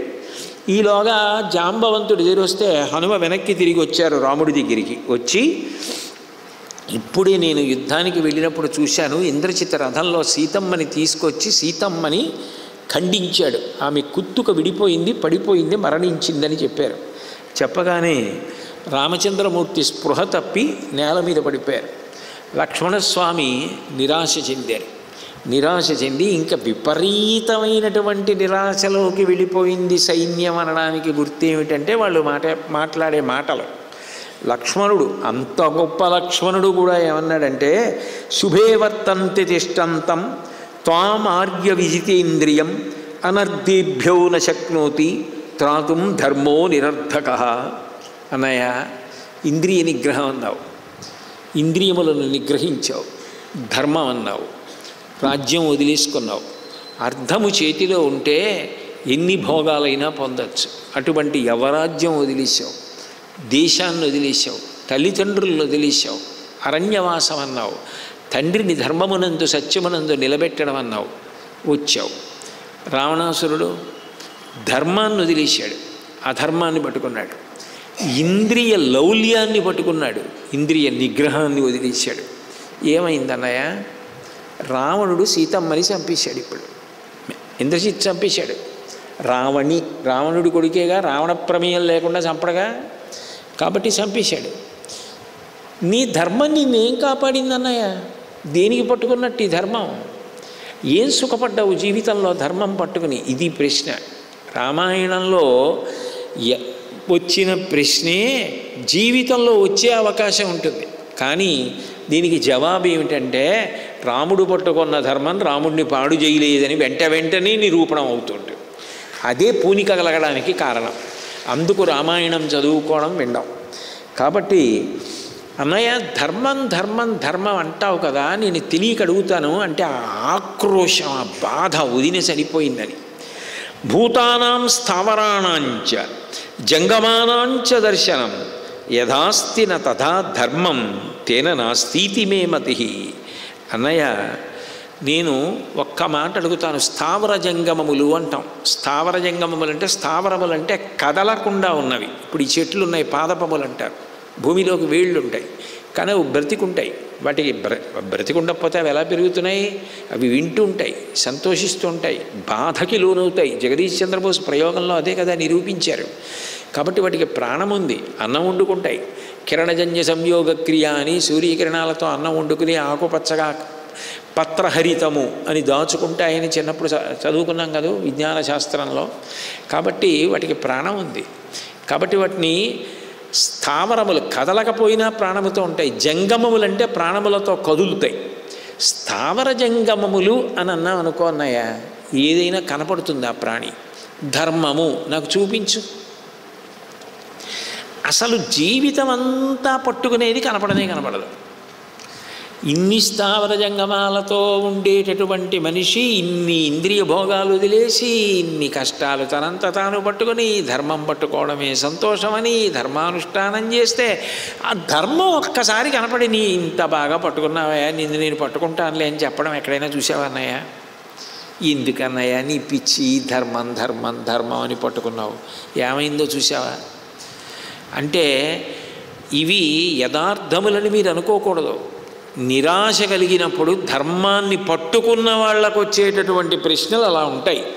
కానీ ధర్మం పట్టుకున్నవాడు పాడవడం అన్న మాట ఉండదు, రక్షింపబడతాడు. నేను అందుకే వెంటనే మళ్ళీ 10 మాటలు ఇది అంటున్నాను. అట్లాగే అథవా దుర్బల క్లీబో బలం ధర్మోనువర్తతే దుర్బలో హృతమర్యాదో న సేవ్య ఇతిమే మతి. బలం గొప్పదా ధర్మం గొప్పదా అన్న ప్రశ్న వచ్చిందనుకో అన్నయ్య, నువ్వు ధర్మం పట్టుకున్నావు, రావణాసురుడు బలం పట్టుకున్నాడు. బలం ఎలా వచ్చింది వదిలి, ఇంద్రజిత్తుకు బలం మాయ వల్ల వచ్చింది. మాయాయుద్ధం చేస్తున్నాడు, అది అధర్మం రా, మనం ధర్మం కొట్టకూడదు, ప్రచ్ఛన్నంగా ఉన్నాడు, మనం అస్త్రం వేయకూడదని నువ్వు అన్నావు. ఆయన ఏం చేశాడు? ధర్మం అన్న మాటతో సంబంధం లేదు, అధర్మం వల్ల వచ్చిన బలంతో వదిన్ని చంపేశాడు. ఇప్పుడు ధర్మం ఏమైందన్నయ్య? ఏ అధర్మం వల్ల వచ్చిన బలం ఉందో ఆ బలం చేతిలో ధర్మం పట్టుకుందని ధర్మపత్ని పోయింది. అప్పుడు ధర్మం పోలా? అధార్మికంగా వచ్చిన బలము చేతిలో ధార్మికుని యొక్క బలం నశించిపోయిన నాడు ధర్మం ఎందుకన్నాయా? ఇంతకన్నా అసలు ఎవరు అడుగుతారండి? ఇన్ని క్లిష్టమైన ప్రశ్నలు అడిగాడు. ఇన్ని ప్రశ్నలకి జవాబు ఏమిటయ్యి ఉండాలి? ఒక్కనాటికి అట్లాంటి జరగదాయా, సీతమ్మని వాడు అలా చేయలేడు అని ఎవరో ఏదో చెప్పాలి. అంటే ఇప్పుడు సీతమ్మని నిజంగా అలా తీసుకొచ్చి చంపేసినా మళ్ళీ ఆవిడ బతుకుతుందా? అలా తీసుకొస్తాడా ఇంద్రజిత్తు? అసలు ఇందులో ఉన్న విశేషం ఏమిటి? ఎవరో చెప్పి వాళ్ళని అక్కడ నికుంభిలా హోమం పూర్తి చేసి ఆయన వచ్చే లోపల మళ్ళీ సిద్ధంగా ఉండాలి, లేకపోతే అయిపోయింది యుద్ధం. అంత ప్రమాదకర పరిస్థితి. అటువంటి పరిస్థితుల్లో అకస్మాత్తుగా విభీషణుడు వచ్చాడు. ఏమిటి అందరూ యుద్ధం మానేశారు, ఏదో మాట్లాడుకుంటున్నారు, ఏమిటో భయపడుతున్నారు, ఏమిటి రాముడు చుట్టూ ఇలా నించున్నారు, ఆయన ఎందుకు అలా కింద పడిపోయాడు అని నీళ్లు తీసుకొచ్చి ముఖం మీద చిలకరించి, ఏం లక్ష్మణస్వామి అలా ఏడుస్తున్నావు, అలా బాధపడుతున్నావు, ఏమైందని అడిగాడు. ఏమైంది ఏమిటి? హనుమ చెప్పారు సీతమ్మని చంపేశాడు ఇంద్రజిత్ అన్నాడు. ఆయన నవ్వు నవ్వి చాలా తేలిగ్గా విభీషణుడు అన్నాడు, మనుజేంద్ర ఆర్తరూపేణ యద్యుక్తస్త్వం హనుమత తదయుక్తం అహం మన్యే సాగరస్యవ శోషణం. హనుమే చెప్పి ఉండొచ్చుగాక. సముద్రం ఎండిపోయింది అకస్మాత్తుగా అంటే నమ్ముతారయ్యా? సీతమ్మని ఇంద్రజిత్ చంపేశాడా? మీరు నమ్మారా? ఎలా నమ్ముతారయ్యా? నేను చెప్పనా? అభిప్రాయంతు జానామి రావణస్య దురాత్మనః సీతాం ప్రతి మహాబాహో నచ ఘాతం కరిష్యతి. సీతమ్మని విడిచిపెట్టేరా, యుద్ధం ఉండదు, నువ్వు సంతోషంగా ఉంటావని నేను చెప్పాను. అప్పుడే సీతమ్మని విడిచిపెట్టడానికి రావణాసురుడు ఒప్పుకోలేదు. వాడికి అంత మితిమీరిన కామం సీతమ్మ యందు. వాడు ఒక్కనాటికి అసలు సీతమ్మ జోలికి ఎవరిని వెళ్ళనివ్వడు. ఆవిడ దర్శనాన్ని ఒప్పుకోడు, ఆవిడతో మాట్లాడడాన్ని ఒప్పుకోడు, అది కొడుకైనా ఒప్పుకోడు.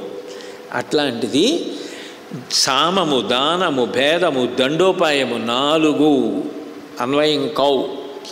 పైగా విపరీతమైన పిచ్చి వ్యామోహం దేని మీద ఏర్పడిపోయిందో దాన్ని చంపేయడం అన్నదాన్ని ఉండదు. అంత పిచ్చి వ్యామోహం రావణాసురుడికి ఏర్పడిపోయింది సీతమ్మ మీద. వాడు చచ్చిపోతాడు తప్ప సీతమ్మ జోలికి వెళ్ళడమే సాధ్యమే? సీతమ్మ అంటే అంత తేలిగ్గా రథంలో తీసుకొచ్చి చంపేసేలా కనపడుతోందా? ఏమి మహాపతివ్రత, ఏమి తేజస్సు, అది సాధ్యమే?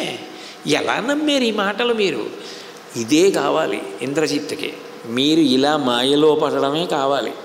మీరందరూ ఇలా ఏడుస్తూ యుద్ధం మానేసి బుద్ధి విపరీత పరిణామాన్ని పొంది స్తబ్దులైపోయి ఉన్నటువంటి స్థితి కోసమే ఎదురు చూస్తున్నాడు.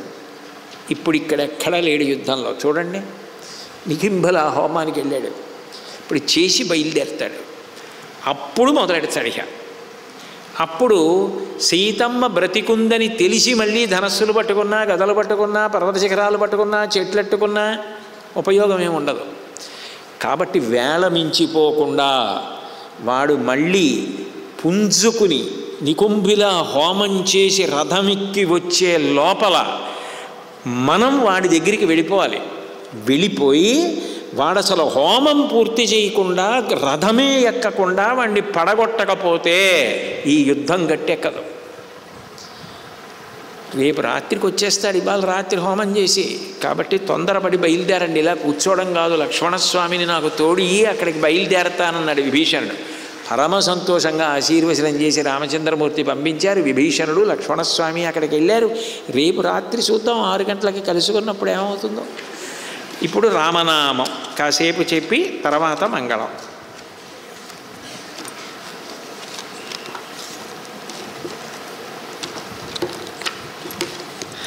రామనామము రామనామము రమ్యమైనది రామనామము.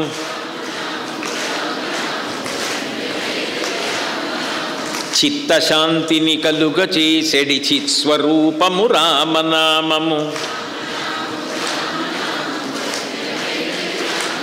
3 నదులను దాటు వారికి మోక్షలక్ష్మియే రామనామము.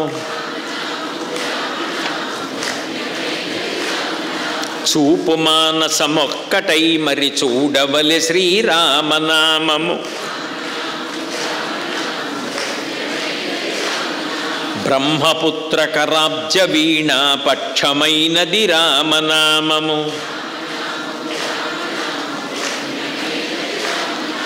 రావణానుజ హృదయ పంకజ రాచకీరము రామనామము.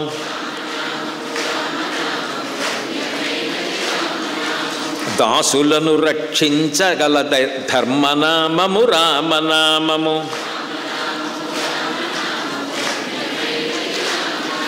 రామనామ స్మరణ చేసిన క్షేమమొసగును రామనామము.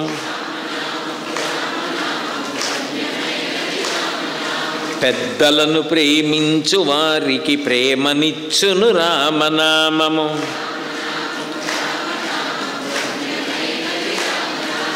తల్లి వలె రక్షించు సుజనుల ఎల్లకాలము రామనామము.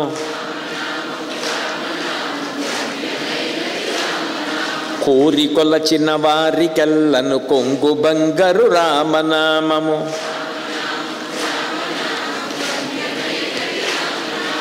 రామనామము రామనామము రమ్యమైనది రామనామము. మంగళాశాసనపరైః మదాచార్య పురోగమైః సర్వైశ్చ పూర్వైరాచార్యైః సత్కృతాయాస్తు మంగళం. మంగళం కోసలేంద్రాయ మహనీయ గుణాత్మనే చక్రవర్తి తనూజాయ సార్వభౌమాయ మంగళం. ఉమాకాంతాయ కాంతాయ కామితార్థప్రదాయినే శ్రీగిరీశాయ దేవాయ మల్లినాథాయ మంగళం. సర్వం శ్రీ ఉమామహేశ్వర పరబ్రహ్మార్పణమస్తు. స్వస్తి.